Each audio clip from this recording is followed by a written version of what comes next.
friends.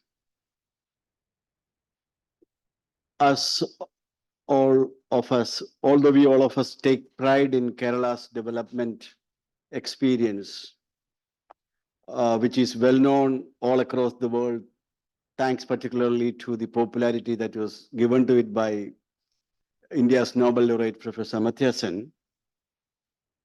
We are also aware that there are the outliers of Kerala's development experience. And I think this term, outliers of Kerala's development experience, was used by, I think, Dr. John Kurian in one of his papers, wherein he was dealing at length with fisher folk. Later inquiries revealed that we could add others into these outliers of development, and the prominent among them is the less privileged communities, which we call scheduled caste and scheduled tribes. And we know that Kerala, especially after the decentralized development, has been making concerted effort towards addressing their varied problems. We have the special sub-component sub-plan and tribal component sub-plan and various programs in this direction. There are evidence to show that we have a long way to go. So in this context, Gulati Institute has undertaken a very comprehensive analysis of the scheduled caste communities, wherein my colleague Dr. Amalingam led that project. Anil was working with him. And I understand that this particular paper is an update, an offshoot of that project, made it more contemporary. So I'm extremely happy that we have a seminar on this with a view to produce a working paper out of it. We have a practice wherein any working paper has to be subjected to a public presentation and incorporation of the comments from the discussant. And we take a lot of pride today because we have none other than Dr. P.K. Jamila, the member of State Planning Board in charge of medical and public health, Ayush, drinking water, sewage, scheduled caste and scheduled tribe, and other backward classes. And she is chairing this session. And I think for people who are concerned about planning and development, Dr. Jamila doesn't need a detailed introduction, but for the formality's sake, I would like to say that she has over 33 years of innings as a pediatrician and held senior positions in the health and related departments, including the Director of Health Services. And after superannuation, she has been working with the Ardram project before joining as the member of the State Planning Board. Madam, we are extremely happy that you are here. And on behalf of all of us around and online and offline, I welcome you. The discussant of the paper today is Professor Shaji Varki, whom I know for quite some time.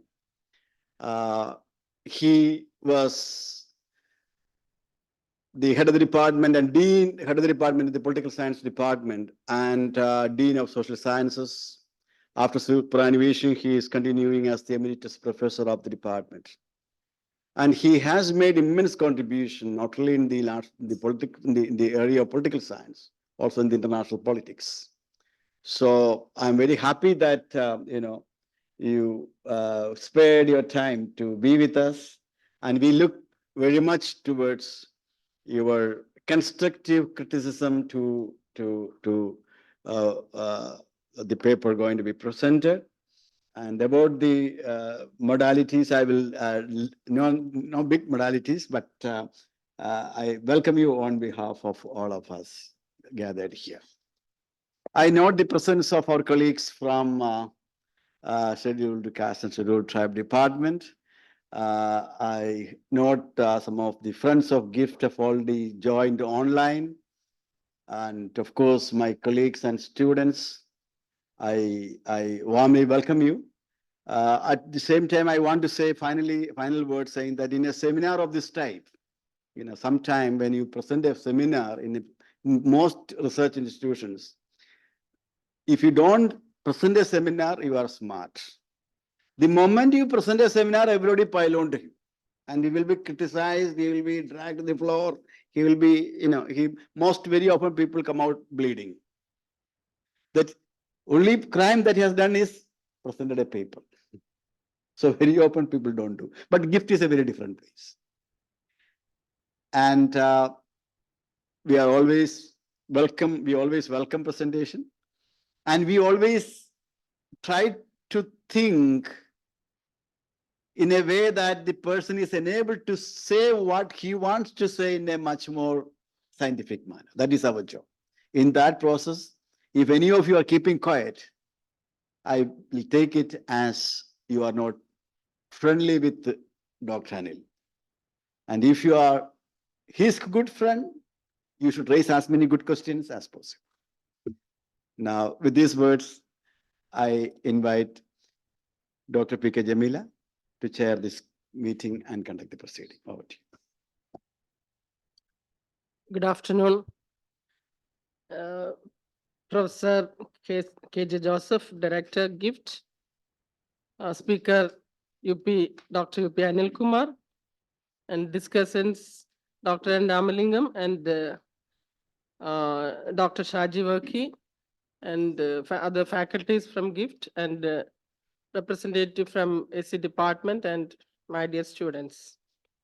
At the outset, let me express my gratitude towards the Gulati Institute for inviting me for this seminar.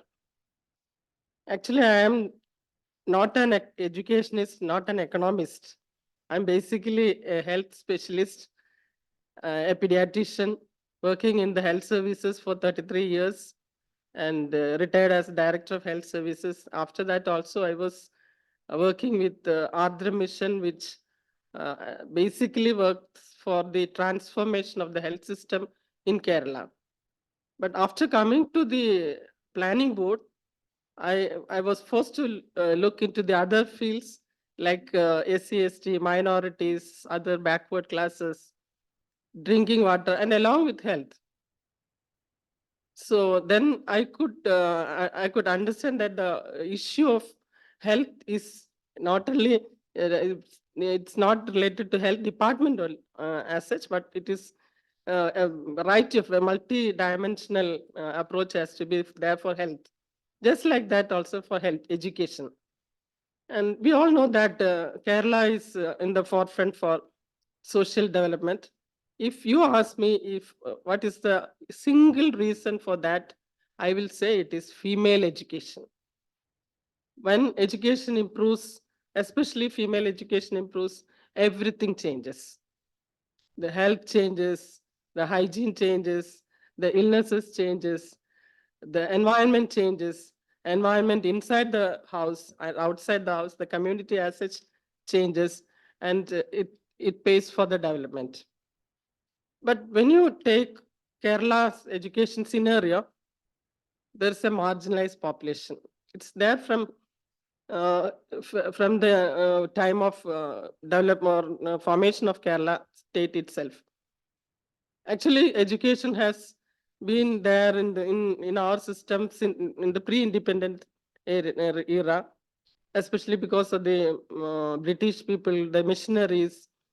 Then they started many schools and colleges, and also the women were also forced to take in education from these institutions, especially in the field of health. Many nurses were trained in the institutions, and even now, wherever you go around the world, you can see at least one Malayali nurse in that hospital. I have visited so many hospitals in different parts of the world. Every time I go to any hospital, I can see at least many years, more than 50% of them are Malayalis in UAE and all. But in other countries also, you see Kerala nurses. That is actually because of the education only. They improved a lot. Their culture as such changed. But if in a class there are 100 students and 98 passes, everybody celebrates that 98, out of which 80 may get distinction, the 10 may get first class, and nobody is bothered about the two remaining. Why they failed? What happened to them? Whether it is that they are not interested in education, whether it is that they don't have financial support, whether they cannot understand the language they are taught, whether they have low access to the education is less. What is the real problem with them? Nobody is bothered. That 2% is the marginalized population. In tribal population now, everybody says that 100% enrollment of students in Kerala. But when we look into the tribal population, there are some pockets in Kerala where there is not 100% enrollment in the primary level. And as it goes on, the dropouts grows. And in higher level education, the dropout rate is very high when compared to the general population. There may be dropouts for other population, general population also, but the dropout rate of SC, ST in the higher education level is very high, even though there are a lot of projects and programs by the government. And one of that programs is special component plan to support the education of SC, STs. And 40% of this budget allocation is given to the local self-government, as already mentioned, the decentralization. So actually the reformation should start at the grassroots level. If one panchayat is interested in the education of the all SC students in that panchayat, then only they can improve. So there should be support from the local level, financial support as well as other supports, and the environment should be friendly. Majority of students, we have conducted one meeting of these SC students in higher education level at the planning board. What they said that they feel they have the discrimination in terms of caste, discrimination in terms of financial status, discrimination in terms of language because they don't understand English, they don't know how to behave, cultural discrimination, so many things. So all these are other factors, and all on a sudden the government cannot change all these things to improve the education. The government can support financially, they can give hostel accommodation, they can support with the educational other amenities for education and all. So all this attitude, the attitude of the general public towards this marginalized population is very important in improving the education. And we all know that the education is the only tool for the development of this marginalized population, especially SC and ST. No other way we can improve them. Just giving them land, giving them basic amenities are essential. That is one thing. Housing, livelihood, land, agriculture, everything is important. But over and above, the most important part is education only.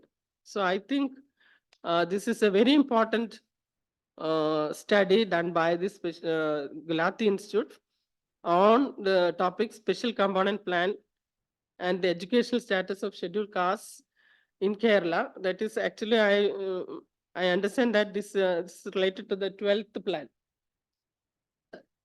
At present, we are in the 14th plan. We are giving so much importance to the education, especially tribal education and SCS education. And I invite Dr. A.P. Anil Kumar for the presentation, please.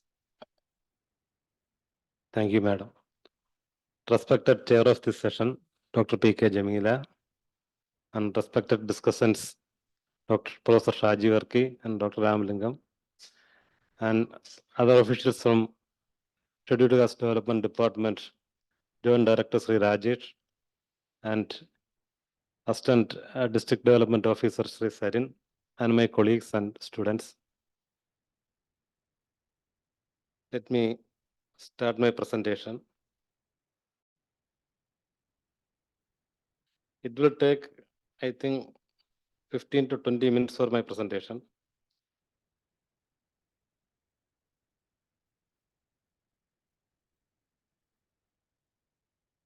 The topic is Special Component Plan and the Educated Status of Scheduled Caste in Kerala.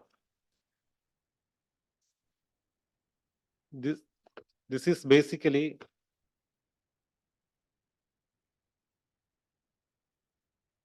based on our study. Look, first I will explain the context. That will take 5 to 7 minutes. Once the context is explained, we can understand the importance of the issue. This is basically a data presentation. We have conducted a comprehensive study entrusted by the Scheduled Caste Development Department to gift that monitoring and evaluation of schemes implemented by SCDD during the 11th and 12th plan period. As the part of that study, we have conducted a survey, All Kerala survey, and we have submitted almost 10 reports. And on the basis of that survey, I am going to present this paper.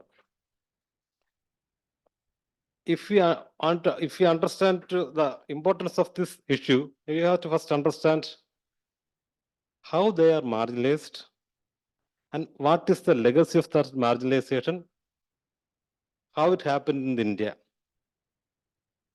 The madam rightly said that all this has happened in a single point, the discrimination. In the entire history of India, nearly about BC 1500, some political turbulence happened. A very peculiar idea came into the mindset of social fabrics of India. That is discrimination, means treating other people in an unfair way. Some people started that kind of discrimination. And at that time, social system was almost like in a horizontal position. Because of this discrimination on the basis of color, on the basis of occupation, on the basis of so many reasons, they started the idea of discrimination and started to place the segments of the society in a hierarchical manner too. That hierarchy slowly penetrated in the mindset of the Indian masses, and that became the social system of India. And somebody was tried to follow that discrimination, tried to promote the discrimination, somewhere suffered due to the discrimination, everything happened. This history has a very long period. When it started to change, there was a point in the modern history, 1818. In 1818, you can search in the web, there was an incident happened in history, a battle of Koregaon. What is the importance of Battle of Koregaon? After the Battle of Koregaon, the Britishers took the full control of all Indian provinces. Britishers defeated the Bajirao Pasha rulers of Bajirao II. That was the turning point. The British soldiers were the so-called discriminated people, the untouchables. And Britishers asked, what do you want in return? They said education. And in the history, in 1835, the education to all policy has been started, education to all, by Macaulay. And after that, some years, 1848, the first school was established by Mahatma Jyotiba Phule to give basic education to the poor people. That is the turning point. Up to that time, due to this discrimination, entire women folk, they were discriminated. They were kept away from education. Not only education, why they kept away from education? Because education will enable us to think, to prevent thinking. If people start to think, they will start to think why we are discriminated, why they are promoting the idea of segmentation. People will think. That's why they deny the education. And in 1851, the first women's school has been started by Savitribai Phule. Up to that time, this is the gravity and depth of discrimination, not only to scheduled castes, not to scheduled tribes. The entire women was discriminated. And after that, now we are enjoying scholarship. And this Mahatma Jyotiba Phule asked the Hutton Committee to introduce scholarship to the students. That was on tour. After that, in 1902, the Raja of Kolhapur, who Chhatrapati Sahu Maharaj, introduced reservation system to non-Brahmins, 50%. These educated people should come into the service sector. And after that, in 1911, the third census of India, under the chairmanship of, I think it is Hutton, they started to classify and categorize people who are those who are suffering due to this discrimination. And they made some schedules for the in the entire history of India. In the third census 1911, they started to formulate schedules for discriminated people, socially disadvantaged people. After that, Simon Commission came. After the 1930, 31, 32, Roundtable Conference happened. Then, after all, 1935, Government of India Act recognized that there are a sect of people, they are suffering due to discrimination, and these are the sect of people. That is the schedule. And after that, in 1947, we got independence, and India government adopted that 50% reservation along with that schedule, and that was the story. This is the context. So, in this context, our constitution accepted that some sect of people are discriminated, they were denied the right to education, they were denied the right to work on road, they were denied to acquire wealth, they were denied using good dresses. That kind of discrimination was there. But we have to, in the new India, we have to remove all kinds of discriminations. That is why some constitutional provisions have been understood. Article 340 for OBC, 341 for scheduled castes, 342 for scheduled tribes, and Article 17 abolished untouchability. These are the context. And in this context, all the architects of Indian Constitution as well as the social reformers, they give primary importance for education. Because why they denied education, people should not think. Why they are promoting education, people should think. That's why they open all doors of education. Mahatma Jyotiba Phule, the first teacher who opened the school, he said, without knowledge, mind is lost. Without mind, morality is lost. Without morality, mobility is lost. Without mobility, economy is lost. Without economy, Shudras were degraded. Such blunders, ignorance has created. So we have to remove the ignorance. And that's why they have to give max importance to education. And Dr. Ambedkar also said, education, cultivation of the mind is the ultimate objective of education. So they have started. So as far as the less privileged sections of the society, in order to get that social mobility, education is the basic thing there. That will, if they want to break the barriers of caste, if they want to break the barriers of inequality, if they want to break the barriers of discrimination, education is the primary thing. Now, this is about special component plan. In Indian Constitution, Article 46, directive principle says that the state shall promote with special care, the social and economic interest of the weaker sections of the society, and in particular, scheduled caste and tribes, and shall protect them from all kinds of social injustice. That is the Article 46. And when India started our planning process, first 5-year plan from 1950 up to 1975, 25 years, nothing has happened. At that time, the percolation theory or trickle down theory, that was in forefront. Because India has to, if India is developed, all the Indians will be developed. Then some people will ask, why they wait for percolating the benefits? They have to get it directly. Why they wait? So, in 1975, for the first time, tribal subplan was introduced for tribes, and 1978, special component plan was introduced for scheduled caste.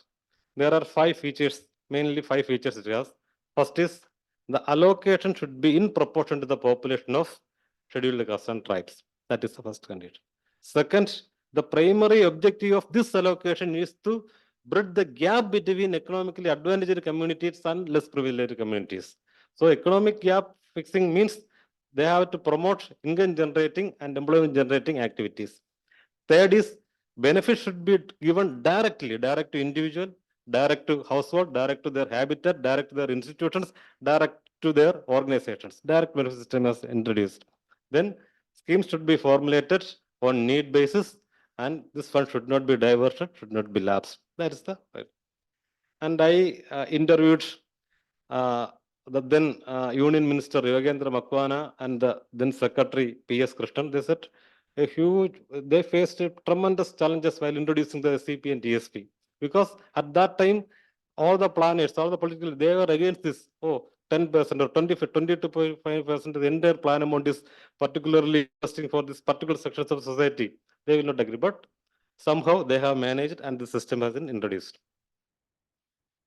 Now, if we are looking at the studies at national level and Kerala specific studies, there are not much studies on the educational attainment level of scheduled caste especially, but some studies are there. I examined it.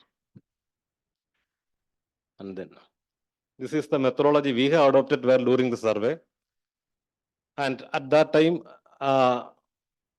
there was no scope for probability sampling because sampling frames are not available. There was no aggregated data on district wise or age wise or data on who are the beneficiaries of these schemes. That's why, with the help of Dr. Ravindran, we have formulated a listing schedule model. And in that survey, you have surveyed around 55,000 people, beneficiaries, and 13,000, more than 13,000 households. Next two slides are just to introduce that.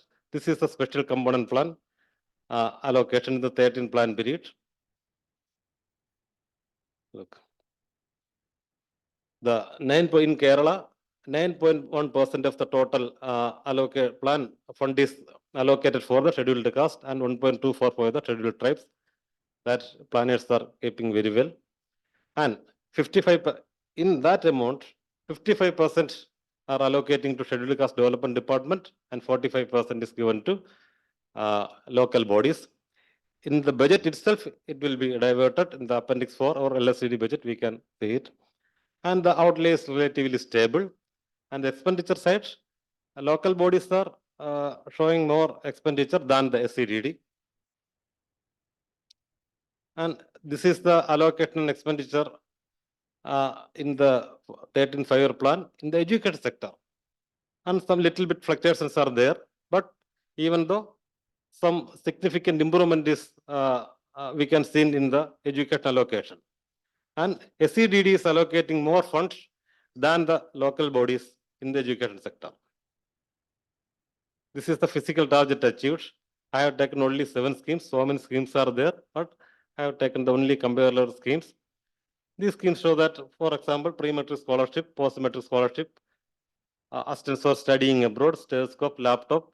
Generally, the schemes like assistance for studying abroad, stethoscope, these are increasing, and then stethoscope, laptop, professional courses. These schemes are decreasing, generally decreasing benefit. That is a general trend. And this is the nutshell of our presentation that I will show you. From here, we will start our presentation. So this is the presentation. After our survey, this is our observation. If we can think that it is a 2018 data, but now the home survey is going on. If the home survey of the scheduled households are completed, we will get accurate data. But not much deviation will happen, but this is somehow we can accept this data. Look at this data. In the first to 8th standard, 37.72% of the total SC population having the educational qualification of first to 8th standard. 37%. 28% of the scheduled caste total population has the educational qualification up to 9th and 10th standard. 14.7% have the educational qualification up to +1 or +2 higher secondary level. That means 80.92% of the total population of the scheduled caste have the educational qualification up to +2 higher secondary only. That is the point. If we are taking the percentage of the illiterate, that will come to up to around 89-90%. This is the situation. But in the Kerala context, up to 10%, the dropout rate is only 5.5%. The unified digital information system data, as for that data, 21-22 report, as for that. In all Kerala data is only 5.5% are dropout, but as far as the scheduled caste community is concerned, their education level is 80% people are having only education up to +2 level. That is what happened. This is the real question we are going to discuss. This is what we have a community, less privileged community. We are pumping money for them, but their educated status, generally 80% of them have only educated status up to +2 level. How can we address this issue? How can address this dropout issue? And this presentation is the result of our investigation and some of our suggestions to address this dropout issue. Look. What is the corresponding figure of 80% which you find here of the general population? 5.5. In that 5.5, +2 is, I could not get, but up to 9th to 10th standard, it is 5.5. In all Kerala data, primary level, no dropouts, and up to 9 to 10, only 5.5%. This is the issue. This is not the issue of a particular sections of the society. This is a general issue, how we can address this dropout issue. Next 3 tables, I have only taken the dropout issues of people from 1 standard to +2 only, 3 categories only. Then the other categories are graduation, post-graduation, etc. For the purpose of this presentation, I excluded that.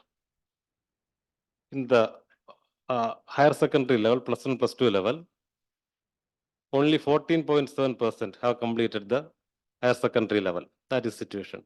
In that situation also, females are slightly higher than the male percentage. That's all. And the concentration is in younger age groups than the higher age groups. And next is the 9th to 10th standard. This is the same situation. 28.5% of the total population having this educational qualification, 9th to 10th standards. Here also males are slightly higher than females. And next slide is education category, 1st standard to 8th standard. Here also almost equal. 37.7% of the scheduled caste community have only education only 1 to 8th standard. This is the situation. And this is also important, right? Scheduled caste we are giving assistance to scheduled caste community through a department and 1,200 local bodies. But still, scheduled caste are depending more on SCDD for the assistance. So SCDD has a prominent role to take initiative to address this problem, because then the Gram Panchayat, Block Panchayat or District Panchayat, then other funded agencies, then other agencies, scheduled caste are still depending scheduled caste development department for assistance. That's a very good sign, because they have. And next 2 slides, we are discussing the reasons for dropout. In our survey, we have found out that the main reason is the financial problems of the students. That is the main reason. Followed by the lack of family support. And 19% of the student drop out due to academic reasons. And discrimination is also a factor for the dropout, 4.5%. So the complex interplay of financial difficulties, lack of family support, academic challenges, discrimination, all these contributed for the dropout of scheduled caste students from their education. The main reason is financial problem. 42.1% of the respondents say that financial problems are the main reason for their dropout. But discrimination is also a reason.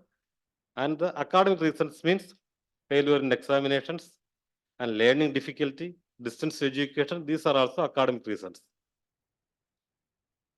And this is also important. After dropping out, what is their present activity? We asked. Interestingly, 66% of the dropouts are engaged in casual labor jobs. That we have to note. That is their fate. After dropout, for example, a student is dropped out due to the financial difficulty, directly going for casual labor to redress his financial difficulties. That is the. And second, considerable portion is engaged in domestic duties. And a moderate number, 11%, they are still as job seekers. So most of the dropouts are casual laborers. That is the thing, 66%. And yes, there are so many educational schemes. And we have asked them, so many educational schemes are there. Then why are you not availing these schemes properly? And they said they are facing some problems in availing schemes. These are the main problems they have faced. Non-availability of correct information. This is one of the major issue they are facing. And another is procedural delays, bureaucratic delays, and difficulties in documentation. These are the major three reasons. And lack of sufficient fund, that's another thing. But earlier when we ask to anybody, they will say that, oh, fund is insufficient. That is maybe true. Even then, lack of correct information, bureaucratic delays, and difficulties in documentation are the major three issues they are faced for availing the schemes. And this is a suggestion we received from the beneficiaries, how we can rectify all these things. Non-availability of correct information. They said, now we are depending SEDD for some panchayat member. That is not enough. We need multiple channels, multiple agencies to get informed. So they need more awareness campaigns too. We have to focus on that. This is their suggestion. And second is procedure delays. There's a streamlining and simplifying the disbursement process. How we can do it, we have to think. This is their suggestion for procedural audits. For example, a scheduled caste student, imagine, if he want to get a caste certificate, first he has to go to village office or taluk office, then collect it, these offices. For getting some, to be included in the beneficiary list, he has to go for Gram Panchayat, Block Panchayat or Jilla Panchayat. For getting benefits, he has to go to Scheduled Caste Development Department, Block Office or District Office. He is running around so many offices. So simplifying and streamlining. Can we introduce a single vendor system? They have asked. This is, and there is resource limitations. So the fund is insufficient that we can. So we have to find out more and more resources, or we have to enhance the budgetary allocation. And coming to the particular issue of combating dropouts, this is our suggestion. First, because the dropouts are from 1 standard to 8 standard, we have dropouts. 9 standard to 10 standard, we have dropouts. +1 and +2, we have dropouts. That cumulated to 80%. That means parents have a role. So educating parents is one of the suggestion to address this dropout issue. And second is early identification of learning disabilities. Somebody have learning disabilities, we have to identify. At present, some systems may be there, but we have to strengthen it. Second, effective anti-discrimination policies. For example, 4.5%, around 5% students responded that we have discontinued the education due to the discrimination in the education institutions. That is, so effective anti-discrimination policies are essential.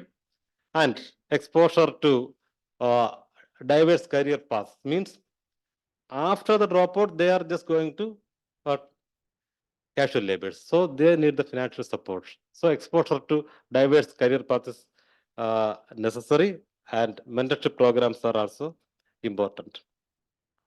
This is one experiment we have conducted in the GIFT. This we have conducted one experiment for engineering dropouts.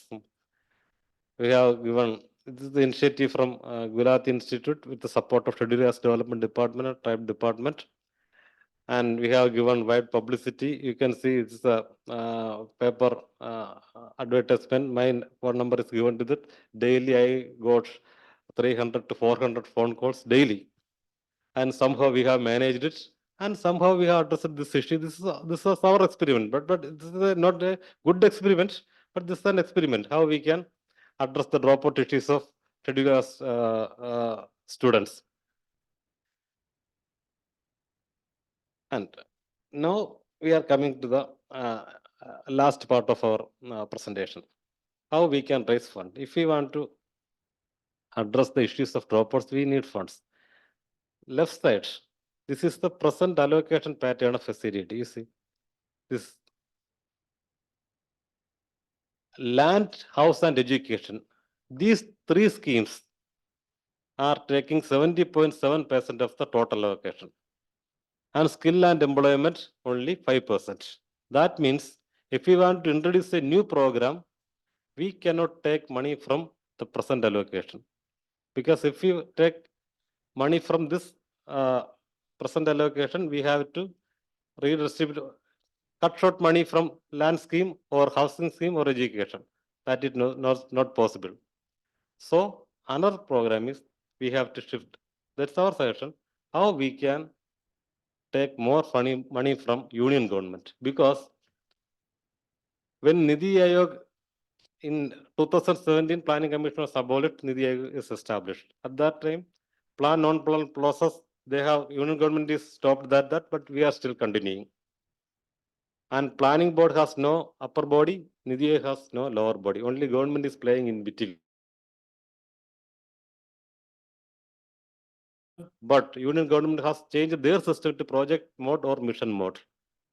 So we have to think differently, because if we want to tap money from union government, we can tap, because the current year the allocation of the now they have no special component plan.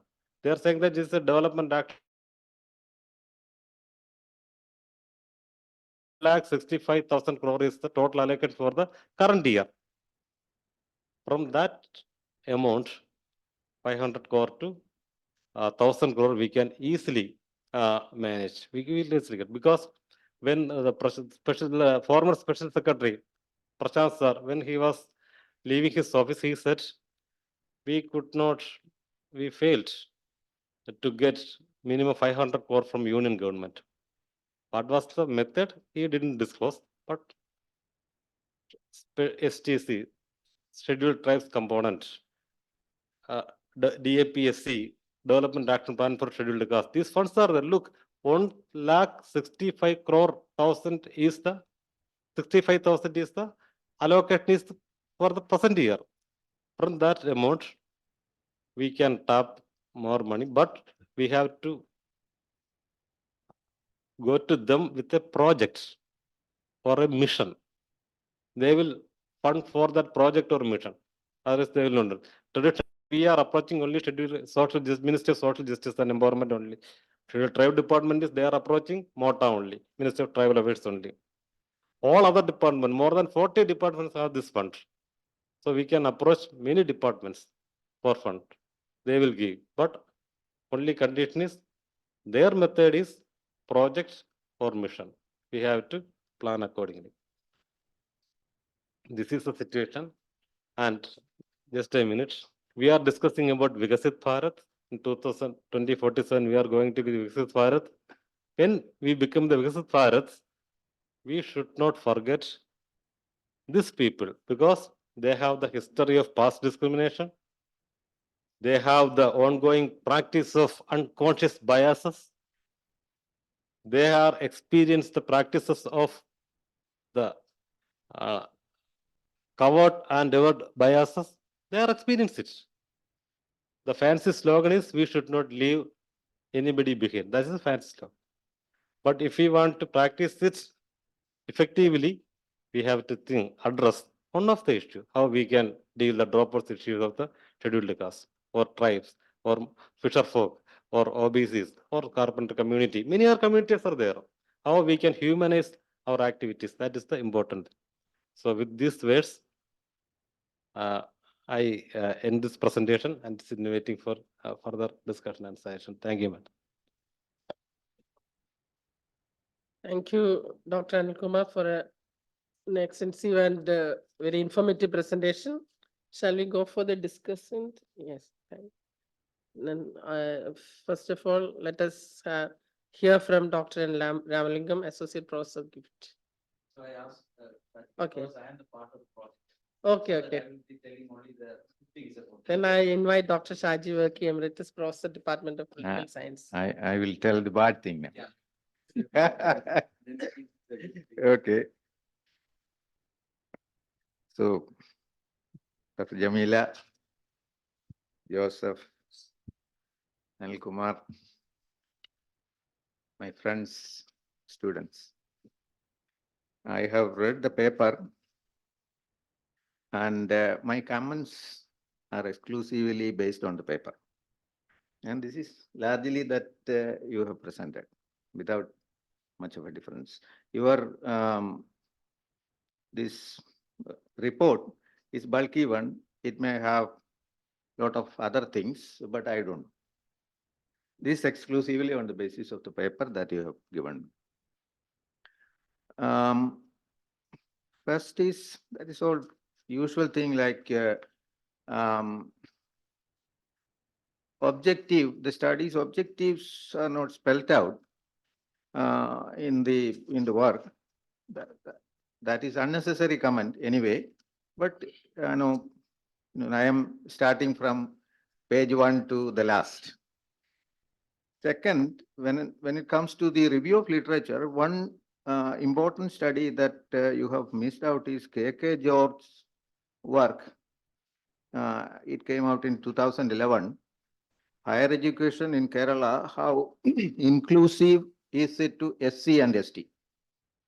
That study is a good one. It was done by CSES Kochi. That is my second comment. The third is on methodology. Anil was telling that household surveys are conducted, two-step sampling was done, household and beneficiaries. In fact, everybody is a beneficiary, I think. Everybody, for that matter, is a beneficiary in the SC. 25 major schemes were examined. District-wise, stratified, rural, then urban, all these classifications were made. It's good. That way it is good. And then again, highland, midland, and lowland. And I found from the study that it is extensive, more than 13,000 or something. Oh, yeah, household is a pretty extensive thing. We cannot, in Kerala University, you cannot imagine that. We usually, because the funds are so low, so our study is limited to 600, 500 or so. This is We conducted Yeah. 10 months. big one. So, and SC concentrated places and non-concentrated places, all these were selected. One problem which I have identified about the methodology is you have chosen SC as a single category. In fact, this intersectionality issues has not been addressed in the study. Is very significant. There are certain categories like Vedan, Arandadiyar, Chakiliyar, Kalladi, Nayadi, etc. They are no match with the established, we used to the Pulayan or Paraya, etc. They are much ahead of these categories, and this has not come in the study. That is one drawback that I find in the study. It should have been there. Then another is we have colonies, SC colonies all across Kerala, and the number of colonies in the south is more, in South Kerala is more than it is, for instance, in Kannur, the number is comparatively less than in Travancore. Anyway, these are a different place, altogether different place, these colonies, and where life is very miserable, livelihood is different, whole lot of different can find from dispersed, people who live in different, places. Again, the categorization did not address like first generation, second generation, or third generation. Such categories were not. Somebody may be the first generation, somebody else may be the second or the third, because there are some people among the SC community, they are comparatively well off. I know their parents may be employed, grandparents may be employed, so that way, the present generation is different. So this again doesn't find a mention in the report.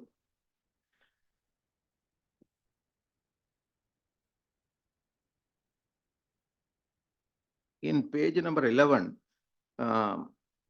table 4, SC education status in a nutshell. That's the table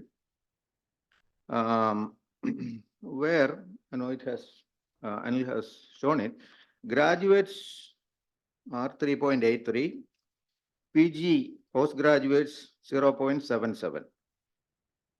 But the All Kerala Higher Education Survey 2021 conducted by Kerala Higher Education Council, where the gross enrollment GER of different categories are given, where the SC enrollment GER is in 2018-19 is 25.9%.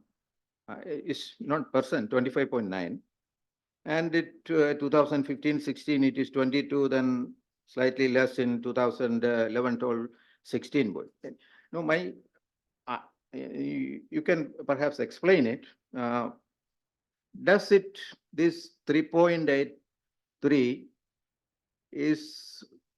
does it come perfectly, or it fits with this GER, the higher education GER?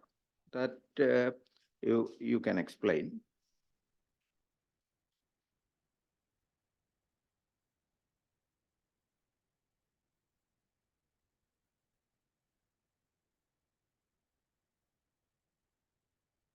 And there are a number of tables, similar tables.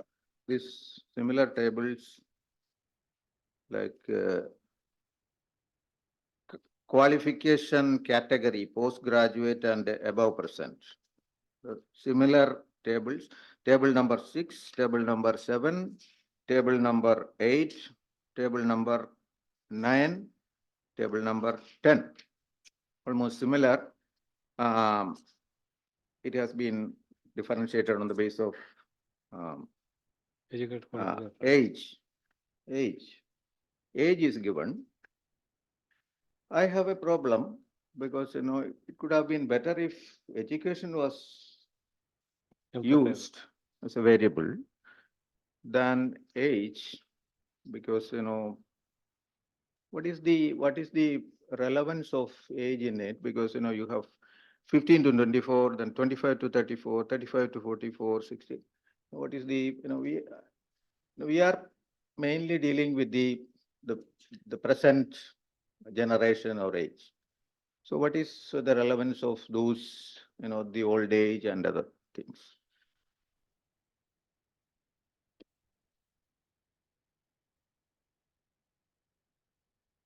So table number 9, everybody benefited, through the schemes, most of them. And very few said that less than 3%, 4%. It varies from table to table, but average is like 3% or something.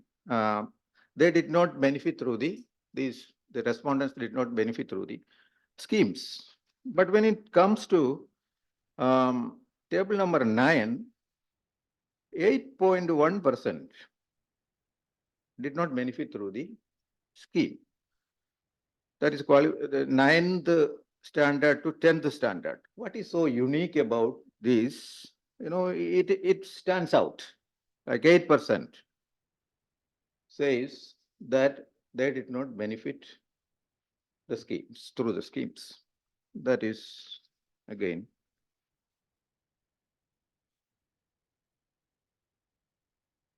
And Anil was telling that table number in 12, page number 17, agencies from which assistance received scheduled CDD 86, then CDD plus GP 1.9, GP, BP, DP, district panchayat 0.5%. So on the whole, SCDD's contribution is 85%, and Grama Panchayats or the local body's contribution comes only less than 1%. So this is, I think, a wrong way of presenting the fact. The sense that actually the local bodies, particularly schools, not colleges, schools are managed by local bodies. The infrastructure is provided by local bodies. So that also goes into the welfare of SEs. So then you cannot make, I think, such a statement that local bodies contribution is very less. And what you said is this might indicate a gap in local level support mechanisms. I think this is not a gap. Actually, local bodies are filling the gap in a way.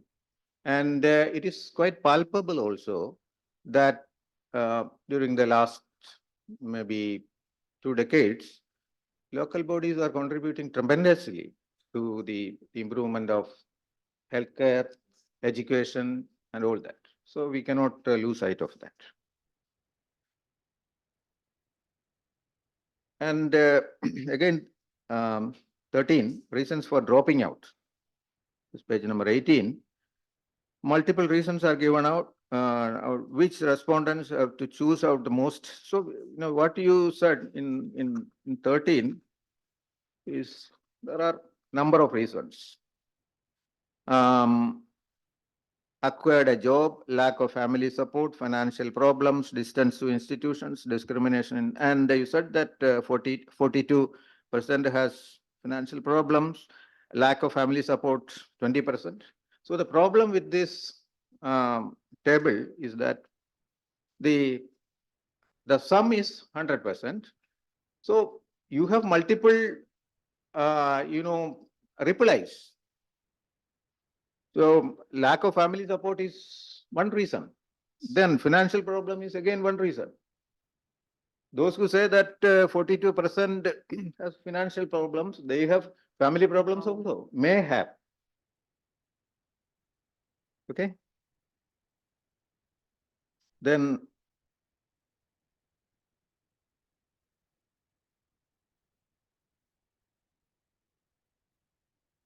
again, present activities, table number 14. Present activities after dropping out. 1, casual labor. Second, engaged in domestic duties. Third, job seeker. Fourth, employed in private sector. All except job seeker is an economic error. It is some way, in a sense, it is an employment. But job seeking is not an employment. So I suspect whether this goes well with this. Okay. Then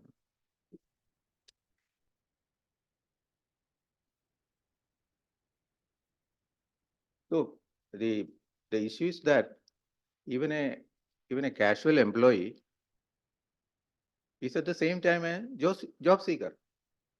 A casual employee can be a job seeker as well. That is the problem with it.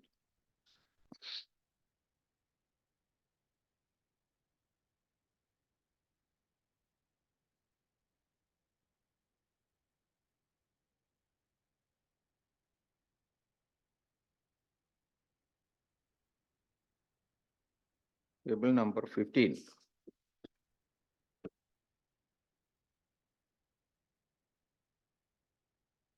So in the table number 16, there is a problem. The table number 16 says that problems of schemes availed from different agencies. There are listed number of problems are listed. Delay in processing application, difficulty in getting caste certificate, difficulty in getting income certificate, difficulty in getting documents from the respective agency, etc., etc. And there is another category called others specify. Maybe in bracket, here there is no bracket. Others specify. And in the others, about in up to 12th standard, 27% are in the others category. And in the graduation, 15.2 are in the others category. And in the technical education sector, 13 point, mean a prominent section comes in the other category. Again, there is a no opinion category in it. That is much more problematic. 37.7%, they don't have no opinion. No opinion. Then, it 37.7, 30.6, 19.3. The problem in any empirical study is that we need to minimize this problem of no opinion problem. We need to minimize it as low as possible. That is the core of any empirical study, and unfortunately it becomes the largest category, 37%. It becomes the largest category here. And I used to tell my students that you need to, it's a problem of pilot study also. If you had a better pilot study, this problem would have eliminated. And you probe, then you will be able to get an answer. That is the way in which this issue could be solved.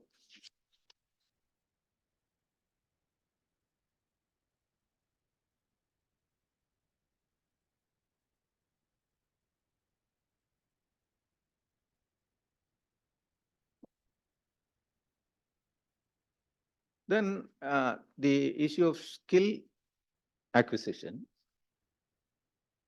Page number 24 deals with the need for skill development. And the survey did not, it has not learned about the various skills acquired by the respondents. What all skills, because education, skill, both are related things. Your education is, that side is okay, it has been probed. But to what extent, how much skill, what all skills that you have acquired? Again, and has this skill enabled you to find an employment? That also is very, my own student has, in a study, has probed this. And the result was that very few had acquired skills, and those acquired skills did not benefit them in terms of getting a better employment, either an employment or a better employment. So skill is very significant in that way, and it has to be linked with education also. Another issue that I have identified is the self-financing education in Kerala. I think this stream is now the major one than the government higher education. Over 800 or close to 800 educational institutions, self-financing educational institutions are working in Kerala, and where the SC students are admitted, their fees and other things are being taken care of by the at the state. But apart from that, one problem with this stream of education is that they have lot of other, like disguised, fees and other things. And these institutions constantly ask the students to pay more and more and more in different ways. So this actually, I think, is a major issue because the study is contemporary and we need to address this issue more seriously. And I don't know whether the study has examined this issue.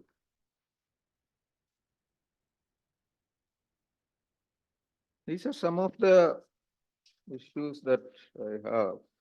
And Anil was telling that funds from central government is a large pool waiting to be tapped, and we are unable to do that. I think the examples, current examples suggest that, it is not easy to tap central assistance because, matching grants are asked by the central government.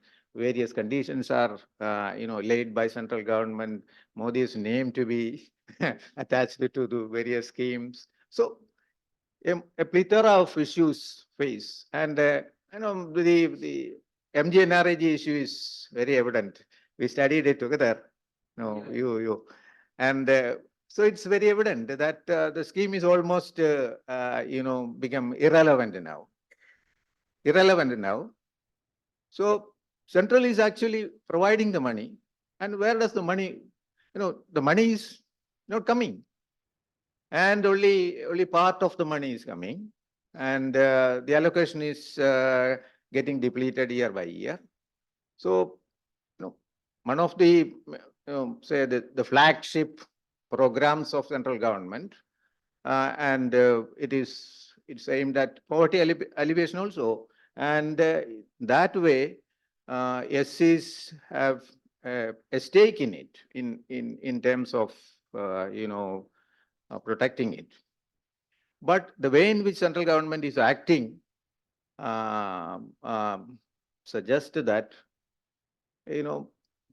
there is no free lunch. No more. And dropout issues again is very significant. And you have suggested very important, points. But along with that, the structural issues are much more important. The structural constraints. The actual, why the question is that why is it that the students from the mainstream don't drop out? So that itself shows that there are certain very strong structural reasons for that. Unless you don't address it, you will not be able to solve the dropout issue properly. So, though I have said few things, I don't know whether it is damaging or it is contributing to the study. Anyway, I congratulate the team, Ramalingam and Anil. And Of the CSV also. okay. Oh, it's an old one. Okay. 18. Okay. Anyway, these are the comments that I want to make. Thank you. Shall we go for the next discussant? I invite Dr. N. Ramalingam. Professor Shaji sir has extensively given a detailed analytical academic opinion about the report.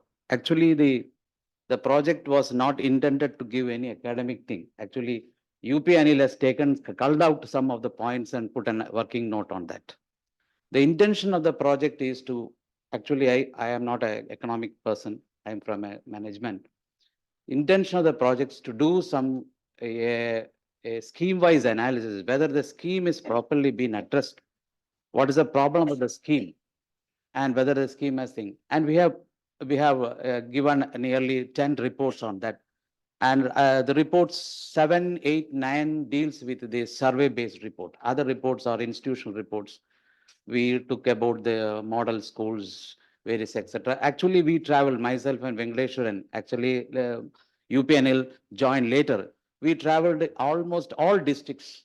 We conducted nearly hundreds of hours of what we call it as discussions with various students also.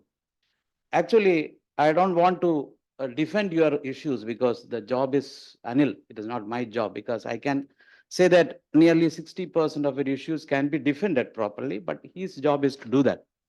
My job, I think, is to, since SC department officials are here and madam is also here. Actually, madam, we discussed with Balan sir frequently all these things, because 11th and 12th UDF, LDF period entirely we have taken. Actually, when the project was sanctioned to us, the Indrajit Singh, the IAS officer, is the then director of that, said that how can we address both? I said that actually we suggested that why can't you take 11th and 12th project, which will utilize the UDF, LDF aspects of also that.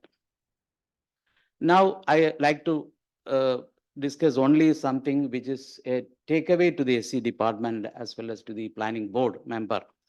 There is our systemic problem which cannot be addressed very shortly. This is not there in other states. For example, we have a separate ST department, SC department, OBC department. When you talk about other states, it is only a single department governing the other things. There is a one pay of systemic problem which we are addressing. Because we saw some places where 3-storied SC hostels were constructed. Next to that, a ST hostel is also constructed unoccupied. So there is no interaction, and money has been pumped to different departments based on the scheme wise, without considering the holistic aspect of SC, ST and OBC into consideration. And this systemic problem actually now also we are seeing in, it has not been changed. This is the one problem. Another thing, when you talk about the scheme, a scheme through SC department, scheme through local government, that is a district panchayat, block panchayat and panchayat level, a single scheme is bifurcated in different aspects. Actually, the beneficiary is worried about which, when we went and talked about the beneficiary, they say that we don't from which scheme is that. Multiple schemes, still we are perceiving that actually the money has been pumped like that. That is also a systemic problem we are facing. Now, I like to, that should be addressed in the long run, at least, because otherwise our money is not been, our intention is a management issue, whether the money has been effectively utilized or not. The answer is not, it is not, the answer is negative. Now, I just concentrate about the issue that Anil has taken. The issue is the dropouts. Actually, when you talk about dropouts, majority of the academicians think about the dropouts of the degree, master's degree and PhD is there. But I said to him, actually, he had discussed many times during this presentation, we have to think about the 80% dropout, that is the SLC +2 and less than 8% students. 80% of dropouts are there. When we approach them, actually, that they are unemployed, underemployed, etc. Now the migrant population is also there. I will give you a small example where Anil Kumar, you can also think about it. When we went directly a nearby colony, that is Karichara, I think it is in near Karichara, where we can see all the male people are not employed. They say that they don't get any employment. At the same time, it is near the Karakutam. When you come to the main road, hundreds of hotels are there. All the hotels have been occupied by the migrant employees. Back to them, this Karichara, am I right or not? These people say that they are not employed. This kind of issues are there. Actually, how we have to address this? Actually, what we are suggesting is that actually it is not there in that report. We have suggested that within a 5-6 months time, how you can customize your schemes, ACD department schemes, so that you can give some kind of employable skills to these people so that they can employ within a short period of time. 8th standard dropouts, 10th standard dropouts, 12th standard dropouts, only these two. I'm not talking about degree, master's degree, etc. How these people can be employed within a short period of time. That should be addressed properly. That is a first thing we said. Then regarding we last maybe 18 months before, we have developed a comprehensive survey. Actually, madam can address that. We have developed a comprehensive questionnaire for a software development. I don't know what is the fate of the software, whether it has been started about conducting these dropouts. A comprehensive software has been developed, but it is on the pipeline way. Actually, it has not been collected, so that we can identify the issues of the dropout. A continuous issues have not been addressed. Actually, I am not addressing the academic aspects of that. I am only addressing the issues which these people can take about. Thank you very much.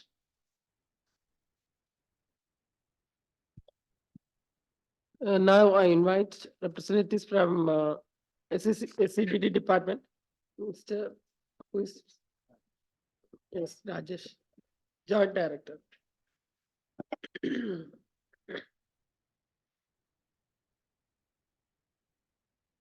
Jameela madam, Joseph sir, Ramalingam sir, Shri Anilkumar, Shaji Varkey sir,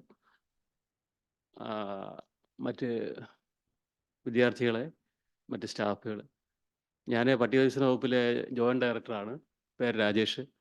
പുള്ളി സരിനാണ്, assistant ജില്ലാ ഓഫീസറാണ്. പുള്ളിയാണ് വിദ്യാഭ്യാസ കാര്യങ്ങൾ നമ്മുടെ വകുപ്പിൽ കൈകാര്യം ചെയ്യുന്നത്. നമ്മുടെ വകുപ്പിൻ്റെ സെറ്റപ്പ് തന്നെ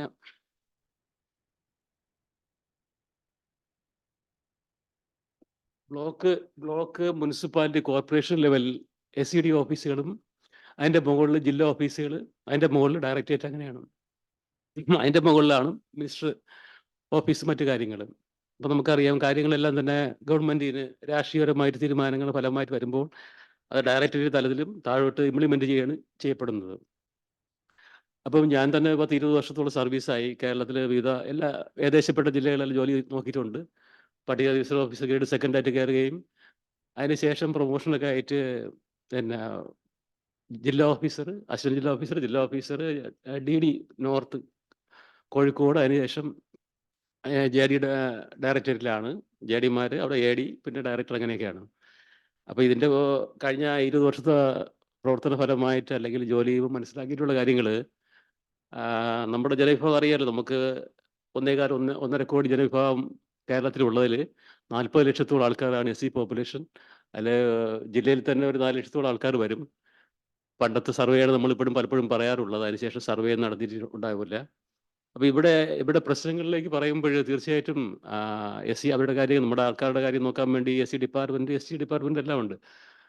ഈ പറഞ്ഞ പോലെ നേരത്തെ ലോക്കൽ സെൽഫ് ഗവൺമെൻറ് കാര്യങ്ങളെല്ലാം നോക്കിക്കൊണ്ടിരുന്നത് നമ്മൾ തന്നെയായിരുന്നു. ഈ അടുത്ത കാലത്തായിട്ട് അവർക്ക് തന്നെ ഫണ്ട് അങ്ങോട്ട് കൊടുക്കുന്നുണ്ട്. ഏകദേശം 40% അവർ ചെയ്യുന്നു, ബാക്കി 60% നമ്മൾ ചെയ്യുന്നു. പിന്നെ ഈ പറഞ്ഞ കുറച്ച് സെൻട്രൽ ഗവൺമെൻറ് സഹായം വരുന്നുണ്ട്. ഏകദേശം ഒരു 3000 കോടിയാണ് സ്റ്റേറ്റ് ഗവൺമെൻറ് ഒരു വർഷം ചിലവാക്കപ്പെടുന്നത്. 10% നമ്മുടെ ആൾക്കാർക്ക് വേണ്ടി മാറ്റി വെച്ചിട്ടുള്ളത്. 10% കൂടുതലാണെന്നുള്ളതാണ്. 9.2 ആണെന്ന് തോന്നല്ലേ കറക്റ്റ് ഏകദേശം വരുന്നത്. പോപ്പുലേഷൻ ബേസിൽ കൂടുതലാണ് നമ്മളെ സ്റ്റേറ്റ് എപ്പോഴും മാറ്റി വയ്ക്കപ്പെടുന്നുള്ളത്. അപ്പോൾ ഇവിടെ സൂചിപ്പിച്ചതുപോലെ ഞാൻ തോന്നയ്ക്കൽ കോളനൈസേഷൻ സ്കീമിലും വന്നിട്ടുണ്ട്. പുള്ളിയുടെ വീട് അവിടെയാണ്, അങ്ങനെ പരിചയപ്പെട്ടതാണ്. അപ്പോൾ അവിടെയും നമ്മൾ എഴുതിയിട്ടുള്ളതാണ്. അപ്പോൾ ഇത്തരത്തിൽ നമ്മുടെ ജോലിയുടെ ഭാഗമായിട്ടിരിക്കുമ്പോൾ നമുക്ക് മനസ്സിലായിട്ടുള്ളത്, ബേസിക്കായിട്ട് എഡ്യൂക്കേഷനുണ്ട്, കാര്യങ്ങളെല്ലാം ഉണ്ടെങ്കിലും ഇപ്പോഴും നമ്മൾ ഡ്രോപ്പ് ഔട്ട് തീർച്ചയായിട്ടും ഉണ്ട്. അത് നമ്മുടെ MBBS, എഞ്ചിനീയറിങ് എല്ലാം അഡ്മിഷൻ എടുത്ത് എല്ലാം പോയിട്ട് പാസ്സാവുന്നവരുടെ എണ്ണം വളരെ കുറവാണ്. അവസാനം റിസൾട്ട് എടുത്ത് നോക്കുകയാണെങ്കിൽ എത്ര പേര് പഠിച്ചു, എത്ര പേര് പാസ്സായെന്ന് ചോദിച്ചാൽ വളരെ കുറച്ചാണ്. നമ്മൾ എത്ര ലക്ഷങ്ങളാണ് അവർക്ക് വേണ്ടി ചിലവഴിക്കപ്പെടുന്നത്. അപ്പോൾ ഇങ്ങനെ അത് പൂർത്തിയാക്കാൻ സാധിക്കുക മറ്റുള്ളവരോടൊപ്പം കോളേജിൽ പോയിട്ട്. നേരത്തെ നമുക്കറിയാം, കോഴിക്കോടൊക്കെ മറ്റുള്ള സിവിൽ ഏവിയേഷനുമായിട്ട് ബന്ധപ്പെട്ട് ഒരു 8 വർഷം മുമ്പ് കോഴിക്കോട് ഒരു കുട്ടി മറ്റു കുട്ടിയോടൊപ്പം വഴക്ക് കൂടിയിട്ട് മോളിനെ എടുത്ത് ചാടി താഴേക്ക്. അങ്ങനെ വന്നിട്ട് തിരുവനന്തപുരത്ത് SP ഫോർട്ടിലൊക്കെയാണ് മാഡത്തിൻ്റെ ഭർത്താവായ AK ബാലൻ മിനിസ്റ്ററൊക്കെയാണ് അപ്പോഴും പോയി നോക്കിയിട്ടുള്ളത്. അപ്പോൾ നമ്മളൊക്കെ ഞാൻ ജില്ലാ ഓഫീസറായിരുന്നു, തിരുവനന്തപുരത്ത് നിന്നൊക്കെ ഓടി അവിടെ എത്തുകയാണ് ഉണ്ടായിട്ടുള്ളത്. അപ്പോൾ അത് കൂടെയുള്ള കുട്ടികളോടുള്ള ആ പെരുമാറ്റം സഹിക്കുക വയ്യാതെ അവരെടുത്ത് ചാടിയെന്നാണ് അവിടെ പോയി കിടന്ന് ഞാൻ കണ്ട കാഴ്ചയാണ്. അപ്പോൾ തീർച്ചയായിട്ടും സാമ്പത്തിക കാര്യങ്ങൾ മെയിൻ കാര്യം തന്നെയാണ്. വീട്ടിലെ അന്തരീക്ഷങ്ങൾ, അച്ഛനമ്മമാർ കുറച്ച് മദ്യപാനം അങ്ങനെയൊക്കെയുള്ള പ്രശ്നങ്ങളുള്ളതുകൊണ്ട് നല്ലൊരു വിഭാഗം പേര് നല്ല ജോലി കിട്ടി നല്ല രീതിയിൽ താമസിക്കുന്ന കുടുംബങ്ങൾ നമ്മളിലുണ്ട്. അതേസമയം ഈ മദ്യപാനം അങ്ങനെയൊക്കെയുള്ള കുടുംബങ്ങൾ അങ്ങനെയുള്ള കുടുംബങ്ങളിൽ കുട്ടികൾ ഒറ്റപ്പെട്ടു പോകുന്നു. പിന്നെ സാമ്പത്തികമായിട്ട് വീക്കായതിൻ്റെ ഫലമായിട്ട് പിന്നെ പഠിത്തം നിന്നു പോകുന്നു. തീർച്ചയായിട്ടും 9, 8, 9, 10 ക്ലാസ്സുകളിൽ പണ്ട് കാലങ്ങളിൽ ഒരുപാട് പേര് ഡ്രോപ്പ് ഔട്ട് ആയിട്ടുണ്ട്. കരുനാഗപ്പള്ളിയിലൊക്കെ ബ്ലോക്കിൽ ചെയ്യുമ്പോൾ ഞാനൊക്കെ പ്രത്യേക സ്കീം വയ്ക്കുകയുണ്ടായി. അപ്പോൾ അവർക്ക് വേണ്ടി സ്പെഷ്യൽ ക്ലാസ് കൊടുക്കാൻ വേണ്ടിയാണ്. 8, 9, 10 കുട്ടികൾ പരാജയപ്പെട്ടു പോകുന്നത് എന്തുകൊണ്ട്? അപ്പോൾ അവർക്ക് വേണ്ടി മാത്രം ബ്ലോക്കിൽ ഒരു സ്കീം വെച്ചിട്ട് അവർക്ക് ബെറ്റർ എഡ്യൂക്കേഷൻ പോലുള്ള കൂടുതൽ അവരുടെ എഡ്യൂക്കേഷനെ അല്ലെങ്കിൽ ഡ്രോപ്പ് ഔട്ട് പരാജയപ്പെട്ടവരെ അവരെ വീണ്ടും മറ്റു കുട്ടികളോടൊപ്പം തന്നെ എത്തിച്ചേർക്കാൻ വേണ്ടി ഇപ്പോൾ സ്കൂളിൽ തന്നെ വൈകുന്നേരങ്ങളിൽ 5 മണിക്ക് ശേഷം സ്പെഷ്യലായിട്ട് ടീച്ചേഴ്സ് അവർക്ക് ആഹാരവും മറ്റും കൊടുത്തുകൊണ്ട് സ്പെഷ്യൽ ക്ലാസ്സുകൾ നടത്തപ്പെട്ടിട്ടുണ്ട്. അങ്ങനെ ഒറ്റപ്പെട്ട കേസുകൾ ഉണ്ടായിട്ടുണ്ട്. അപ്പോൾ ആ രീതിയിൽ 8, 9, 10 ക്ലാസ്സുകൾ ഡ്രോപ്പ് ഔട്ട് തീർച്ചയായിട്ടും ഉണ്ട്. അപ്പോൾ അത് നമ്മൾ അവരെ കണ്ടെത്തി അവരുടെ കാര്യങ്ങൾ പരിഹരിച്ചു പോയില്ലെങ്കിൽ ആ ഡ്രോപ്പ് ഔട്ട് ഉണ്ടായി അവിടെ വെച്ച് പരാജയപ്പെട്ടതിന് ശേഷം പലപ്പോഴും മറ്റ് ആൾക്കാർ അവരെ കരുവാക്കിയിട്ട് മണൽ മാഫിയ, എനിക്കറിയുന്ന വിഴിഞ്ഞ ഏരിയയിലൊക്കെ പണ്ട് അങ്ങനെ സംഭവിച്ചിട്ടുണ്ട്. മണൽ മാഫിയരോടൊക്കെ കൂട്ടുകൂടിയിട്ട് ഇവരകത്താവും, മറ്റുള്ളവർ പുറത്തുമാണ്. ഇവരെ കൊണ്ട് ചെയ്യിച്ചിട്ട് അങ്ങനെ സംഭവിക്കുന്ന ഒരുപാട് കേസുകളുണ്ടായിട്ടുണ്ട്.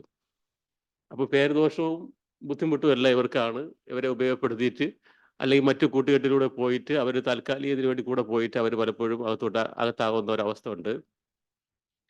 പിന്നെ അതിനുശേഷം കോളേജിൽ പോകുമ്പോൾ ഇതേമാതിരി അവരുടെ ജാതീയമായ രീതി കൊണ്ട് അല്ലെങ്കിൽ സാമ്പത്തിക ബുദ്ധിമുട്ട് കൊണ്ട് അല്ലെങ്കിൽ മറ്റുള്ളവരുമായിട്ട് സഹകരിച്ച് പോകാനുള്ള ബുദ്ധിമുട്ടുണ്ട് അല്ലെങ്കിൽ വീട്ടിലെ സാമ്പത്തിക ബുദ്ധിമുട്ട് എല്ലാം കൊണ്ട് പലപ്പോഴും കുട്ടികൾ ഡ്രോപ്പ് ഔട്ടായി പോയതിന് ശേഷം പിന്നെ നമ്മൾ കാലങ്ങളായി കാണുന്നത് തന്നെയാണ്. തീർച്ചയായിട്ടും എന്തെങ്കിലും വീട്ടു ജോലിക്ക് പോകുന്ന അമ്മമാർ അല്ലെങ്കിൽ കൂലിവേലയ്ക്ക് പോകുന്ന നാട്ടുകാർ, ആണുങ്ങൾ ഇതൊക്കെ കാണുന്നുള്ളൂ. ഇതിനപ്പുറത്തേക്ക് ഒരു മാറ്റം നമ്മൾ പണ്ട് മുതലേ പലപ്പോഴും ചർച്ച ചെയ്യപ്പെടുന്നുണ്ടെങ്കിലും നമ്മുടെ വകുപ്പിൽ പ്രീമെട്രിക് ഹോസ്റ്റലുകളുണ്ട്, നഴ്സറികളുണ്ട്, MRSകളുണ്ട്, എല്ലാ സംവിധാനങ്ങളുണ്ട്. പ്രീമെട്രിക് ഹോസ്റ്റലിൽ കുട്ടികളെ കിട്ടാൻ തന്നെ ബുദ്ധിമുട്ടാണ്.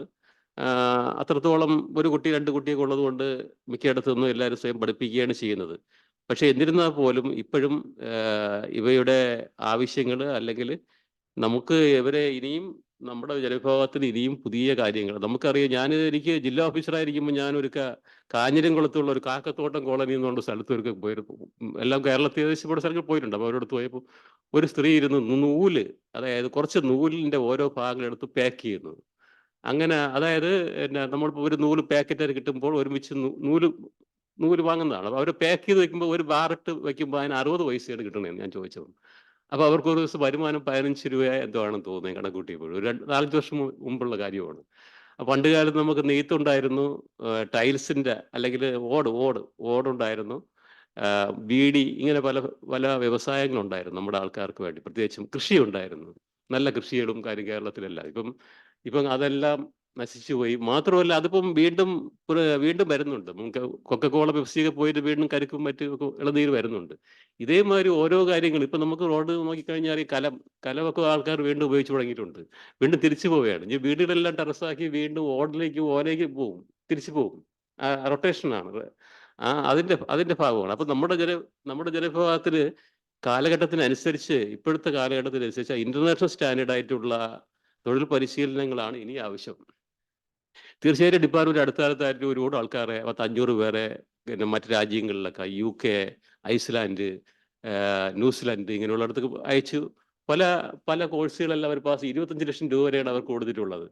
15 ലക്ഷം 20 ലക്ഷം കൊടുത്ത് 500 പേരെയൊക്കെയാണ് മറ്റു രാജ്യങ്ങളിൽ പോയിട്ട് പൈലറ്റായിട്ടൊക്കെ വന്ന് പുതിയതായിട്ടൊക്കെ അവർ നമ്മുടെ ആൾക്കാരിൽ പുതിയതായിട്ട് പൈലറ്റായ സംഭവങ്ങളൊക്കെ ഉണ്ട്.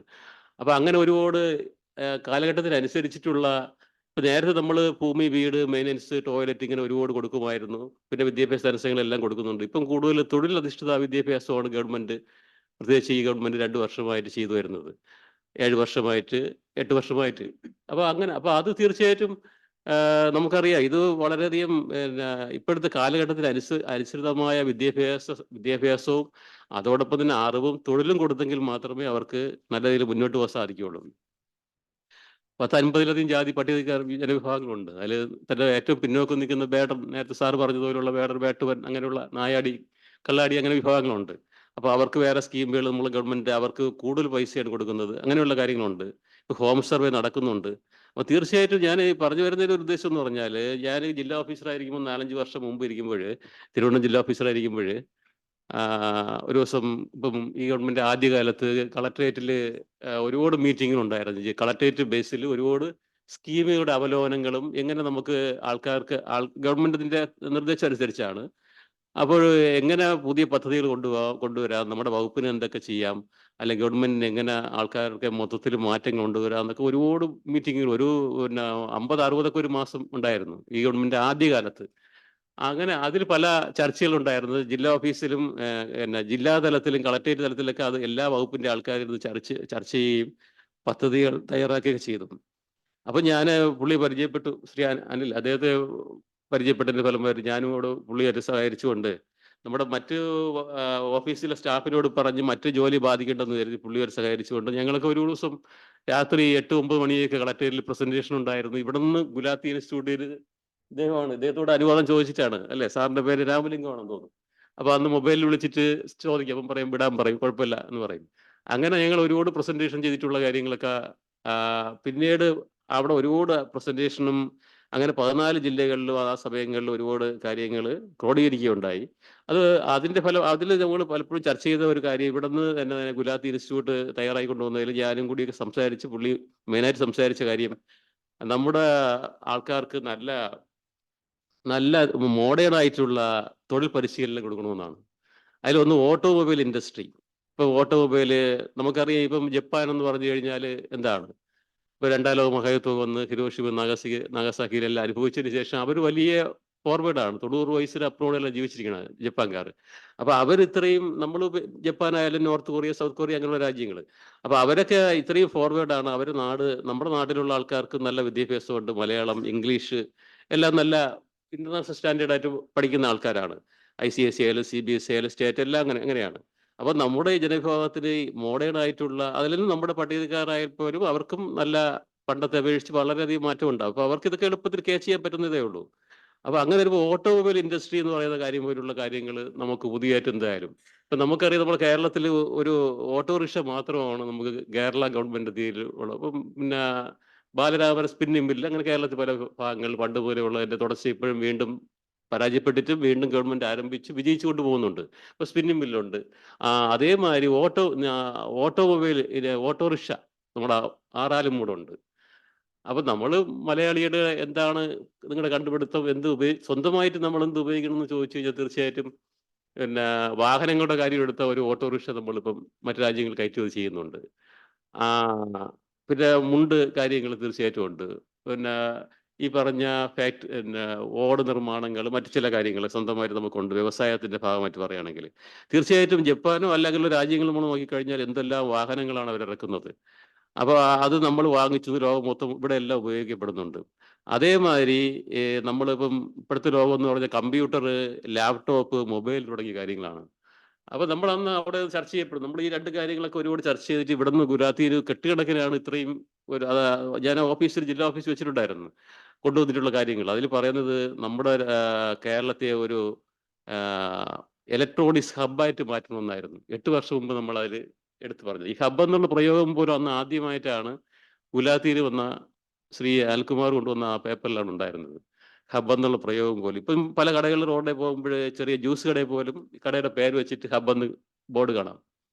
അപ്പൊ അതില് കമ്പ്യൂട്ടർ, ലാപ്ടോപ്പ്, മൊബൈല്, കമ്പ്യൂട്ടർ ഉണ്ടാക്കുക, ലാപ്ടോപ്പ് ഉണ്ടാക്കുക, മൊബൈൽ ഉണ്ടാക്കുക, അതിന് റിപ്പയറിങ് ചെയ്യുക. നമുക്ക് സ്വന്തമായിട്ട് കേരളത്തിലെ ആൾക്കാർക്ക് മോഡേൺ ആയിട്ടുള്ള, പ്രത്യേകിച്ച് നമ്മുടെ ജനവിഭാഗത്തിന്, നമ്മുടെ ചെറുപ്പക്കാർക്ക്, യുവാക്കൾക്ക് അവർക്ക് അത്യാവശ്യം നോളജ് എല്ലാം ഉണ്ട്. പല എൻ്റെ ഫ്രണ്ട്സ് തന്നെ പലരും ഗൾഫിൽ പോയി ഇത്തരം ജോലികൾ ചെയ്യുന്നതായിട്ട് എനിക്കറിയാം. അപ്പൊ അവരവിടെ പോയിട്ടാണ് പഠിച്ചത്. തീർന്നു പറഞ്ഞു തീർക്കുകയാണ്. അപ്പൊ ഇത്തരത്തില് കമ്പ്യൂട്ടർ, ലാപ്ടോപ്പ്, മൊബൈൽ പോലുള്ള കാര്യങ്ങൾ കൊടുക്കണമെന്ന് നമ്മൾ അതിൽ പറഞ്ഞിട്ടുണ്ടായിരുന്നു. അത് എനിക്ക് തോന്നുന്നു കൊക്കോണിക്സ് എന്ന് പറഞ്ഞ രീതിയിൽ പിന്നീട് പേപ്പറിൽ വരുമ്പോൾ ഞാൻ പുള്ളി കാണുമ്പോൾ സംസാരിക്കും, കൊക്കോണിക്സ് എന്ന് പറഞ്ഞ രീതിയിലേക്ക് തുടങ്ങി. തീർച്ചയായിട്ടും അത് പരാജയപ്പെട്ടു എന്നൊക്കെ പറയണമെങ്കിലും നമുക്കറിയാം, പണ്ട് വലിയൊരു പരിഹാസം എന്ന് പറയണത് ഇന്ത്യ റോക്കറ്റ് വിക്ഷേപിച്ചു, കടലിൽ പതിച്ചു എന്നാണ്. ഇപ്പം പറഞ്ഞ് ഇന്ത്യ നമ്പർ 1 ആയി മാറി ലോകത്ത്. അപ്പൊ ഇത് ഒരു കൊക്കോണിക്സ് ഇപ്പൊ ഒരു തുടക്കമാണെങ്കിലും ഇനിയും ഇങ്ങനെ തുടർന്ന് പോയി കഴിഞ്ഞാൽ തീർച്ചയായിട്ടും ആ പരാജയങ്ങൾ വിജയമായിട്ട് മാറ്റാൻ സാധിക്കും. പിന്നെ നമ്മൾ അതിൽ പറഞ്ഞൊരു കാര്യം ഇതേപോലെ നമ്മുടെ കോളനി ബേസിൽ നമ്മുടെ കുട്ടികൾക്ക് ഈ മൊബൈലൊക്കെ റിപ്പയർ ചെയ്യാനുള്ള പരിശീലനം കൊടുക്കണം എന്നാണ്. അത് എസ് ടി പിയിൽ ഞാൻ കണ്ടു, ഇടയ്ക്ക് കോളനി ബേസിൽ ഇടയ്ക്ക് കണ്ടായി തോന്നും. അപ്പൊ ഇത്തരത്തില് അപ്പൊ എനിക്ക് വീണ്ടും പറയാനുള്ള, ഇത്തരത്തിൽ നമ്മുടെ കുട്ടികൾക്ക് മോഡേൺ ആയിട്ടുള്ള ഓട്ടോമൊബൈൽ ഇൻഡസ്ട്രി അല്ലെങ്കിൽ കമ്പ്യൂട്ടർ, ലാപ്ടോപ്പ്, മൊബൈൽ പോലുള്ള ഇത്തരത്തിൽ ഇലക്ട്രോണിക്സ് പരമായ കാര്യങ്ങളിലെല്ലാം പരിശീലനം കൊടുക്കുകയും അത് കോളനി ബേസിൽ, ഹാബിറ്റേറ്റ് ബേസിൽ അല്ലെങ്കിൽ വ്യക്തിഗതമായിട്ടുള്ള ആൾക്കാർക്ക് അപേക്ഷ അടിച്ച് ട്രെയിനിങ് കൊടുത്തുകൊണ്ട് നമ്മുടെ കുട്ടികളുടെ വരുമാനം ഓട്ടോമൊബൈൽ ഇൻഡസ്ട്രി പോലുള്ള കാര്യങ്ങൾ ഇതിൽ വളരെയധികം സ്കോപ്പ് വരുന്ന ആളുകളിൽ ലോകത്ത്, പ്രത്യേകിച്ച് കേരളത്തിൽ, ഇന്ത്യയിലുള്ളതാണ്. അപ്പോൾ അത്തരത്തിലുള്ള അതേ ഒരു സമാനമായ ട്രെയിനിങ്ങുകൾ കൊടുത്തുകൊണ്ട് നമ്മുടെ കുട്ടികളെ ഇനിയും പരിശീലിപ്പിക്കുകയാണെങ്കിൽ തീർച്ചയായിട്ടും നമ്മുടെ ആൾക്കാർക്ക് വളരെയധികം മാറ്റങ്ങൾ ഉണ്ടാക്കാൻ സാധിക്കുമെന്നാണ് കരുതുന്നു. നന്ദി, നമസ്കാരം. Thank you. Sri Sarin. Now we'll open for discussion. Any other question? Yeah. Can I make a point? Yes. Good afternoon. I'm Sunita. Actually, I haven't read the paper fully, but I am commenting on as per the presentation done by Dr. Anil Kumar. So congratulations, Anil Kumar, for making a presentation. And let me start with the title of the presentation, that is SCP and Special Component Plan and Educational Status. Let me first tell you that the name of the scheme, that is Special Component Plan, has changed into Scheduled Caste Component Plan itself. That is, now it is called SCSP. So that's one comment. Then another thing is that when I was hearing the title, I was thinking that you'll be considering all the education issues, but you have narrowed down to dropout. And nowadays we can say that Kerala government has initiated more effort, and we have reduced our dropout rates to a minimum. That's now the dropout rate of schools is 0.06%, comparing to a national average of 4%, more than 4%, and even 17% in the higher secondary level. So our dropout is less than 1% itself. I should not say that it is insignificant, but that is important. But it's due to the effort, state initiative, that we could able to reduce our dropout to a substantial level. And in that aspect, in order to combat this dropout, we have introduced model residential schools. So Anil Kumar doesn't look into the dropout rate of this MRS schools. We have 27 MRS running across Kerala. This basically to reduce this dropout. And one of your reason for this dropout is financial. So a major portion of that is covered over this MRS schools. So when students are going to MRS school, they don't have to worry about the financial aspect of this. That is one thing. And dropout is very important in the case of, I think that this dropout issue is more important in the case of higher education, because graduation, post-graduation, even IITs, IIMs and all, people happen to get into that because of the reservation, but they could not able to complete that. When they complete, only they can take the advantage of that education, but unfortunately they cannot. So dropout, in our case, it must be, we should study that in the context of higher education. That's my comment on it. And we should concentrate on the quality of education, because so far the enrollment rate as well as dropout, we are in control of that. But the quality of education, last year SLC research says that the percentage of pass is appreciable, better percentage, pass percentage is better. But when you compare the quality of the students with the general students, you can see that most of the students who are passed from SLC are getting C grade or B grade or even D grade. So that is an issue to be considered. That is one of my comment. And another thing is that when you study the awareness and availability, as one of the discussant was telling, we should consider the inter-community differences. Some of the community will be passing over the first generation, or some would be following the second generation. And again, just like tribal communities. So there is several studies on tribal communities, and it is saying that one of the tribal community, this Malay area, has been taking majority of the educational schemes. They have better access, as well as hence they are utilizing more of this education schemes and all. So that kind of inter-community analysis should bring in. So then only we can explain what is happening across, or which community is lacking this awareness, which community is utilizing more and all. So, and as well as region based. For SCs concerned, unlike STs, we have better access to facilities. That is right, but inter-community variation, if would have taken into a study, then it would have been better. Then another thing is that the educational, basically primary education scenario, local self-government has to play a role, and that your presentation is silent in that respect. And last and final thing I want to comment is that, so you have been presenting based on the discrimination framework. And moreover, I would suggest you to go for a better or comprehensive framework, just like social exclusion or social determinant, such kind of larger framework where you can fit this one. This discrimination aspect is one among this larger framework of social exclusion or social determinant. So that's my comment. Thank you. Thank you, Dr. Sunita. Anybody else?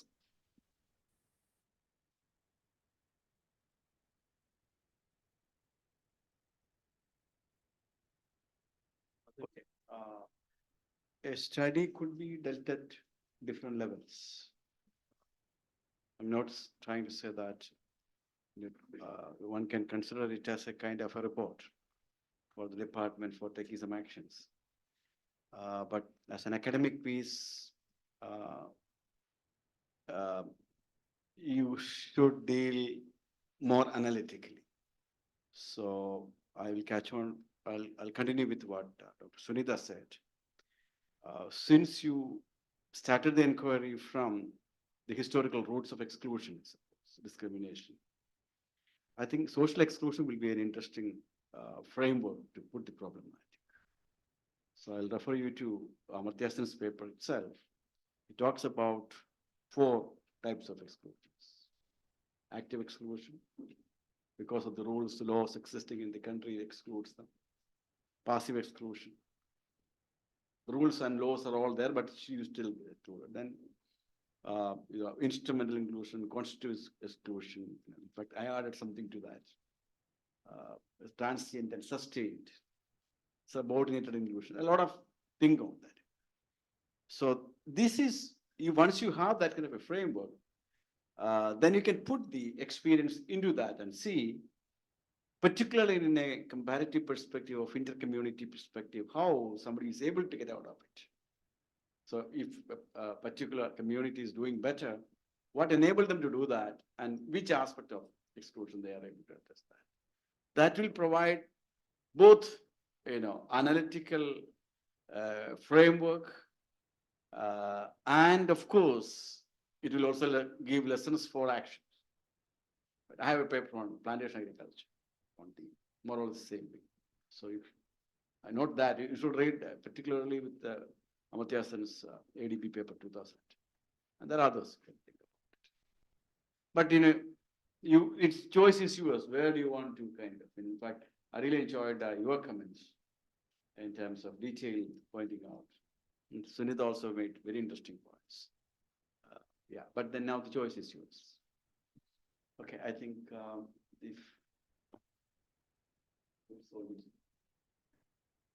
anybody has any specific you want, like Actually, it is out of time, I think.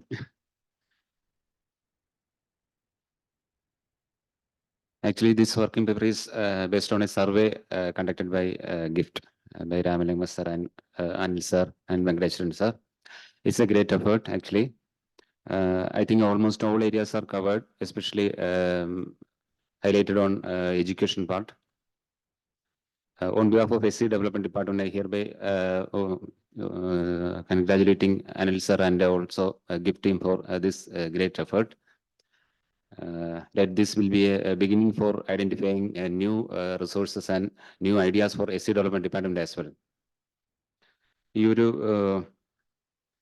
ഇതിന് SC Development Departmentല് ഇപ്പം ഇതിനകത്ത് drop outs എന്നുള്ളൊരു ആംഗിളാണ് കൂടുതലായിട്ട് വന്നിട്ടുള്ളത്. അപ്പോൾ അതുമായിട്ട് ബന്ധപ്പെട്ടിട്ട് SC ഡിപ്പാർട്ട്മെന്റിൽ ജില്ലാ ഓഫീസുകളിലാണ് സ്കോളർഷിപ്പിന്റെ ഇംപ്ലിമെന്റേഷൻ നടക്കുന്നത്.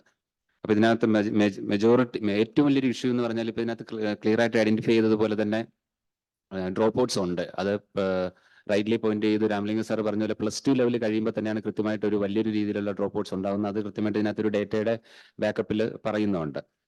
അത് ഞങ്ങൾ പ്രാക്ടിക്കലായിട്ട് ഫീൽ ചെയ്യുന്നത് പാരൻസിന്റെ ഒരു എഡ്യൂക്കേഷൻ ഇമ്പോർട്ടൻസ് കൊടുക്കാൻ പാരൻസിന് പലപ്പോഴും അവരുടെ സിറ്റുവേഷൻ വെച്ചിട്ട് കഴിയാത്തൊരു സാഹചര്യമുണ്ട്. പലപ്പോഴും യങ് ഏജിൽ തന്നെ അവർ പല കുട്ടികളും എസ്പെഷ്യലി ആൺകുട്ടികൾ എംപ്ലോയിഡ് ആകാൻ നിർബന്ധിതരാകുന്ന ഒരു സാഹചര്യമുണ്ട് അവരുടെ ഒരു ഫിനാൻഷ്യൽ ബുദ്ധിമുട്ടുകൾ കാരണം.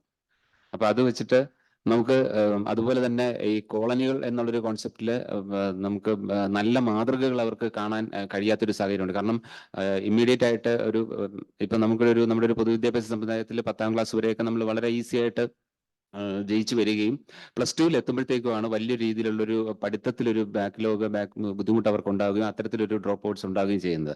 നമ്മൾ ഈ ഒരു സ്കോളർഷിപ്പിന്റെ ഒരു റേഷ്യോ നോക്കുമ്പോൾ തന്നെ +2 ലെവലിൽ വരെ ആപ്ലിക്കേഷനിൽ ഉണ്ടാകുന്നതിന്റെ വലിയൊരു രീതിയിലൊരു കുറവ് അതിനുശേഷമുള്ള UG കോഴ്സുകളാണെങ്കിലും PG കോഴ്സുകളാണെങ്കിലും ഉണ്ടാകുന്നുണ്ട്.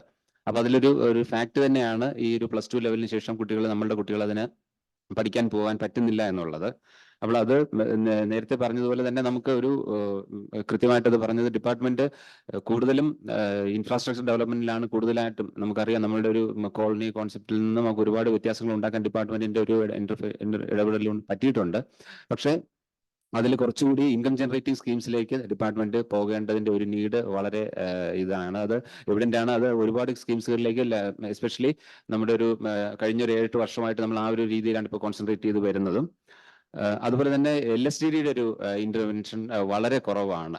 ആക്ച്വലി എപ്പോഴും ഒരു സ്കോളർഷിപ്പ് മോണിറ്ററി ബെനിഫിറ്റ് കൊടുത്തൊരു സ്കോളർഷിപ്പ് കൊടുത്തിട്ടാണ് ഒരുപക്ഷെ ഇതിനകത്തുള്ള ഡേറ്റയിൽ വരുന്ന എമൗണ്ട് അല്ലെങ്കിൽ ഒരു നമ്പർ എന്ന് പറയുന്നത് കൃത്യമായിട്ടും 1-2 സ്കീമുകളാണ്. ഒരു സ്റ്റഡി റൂം എന്നൊരു സ്കീമായിരിക്കും.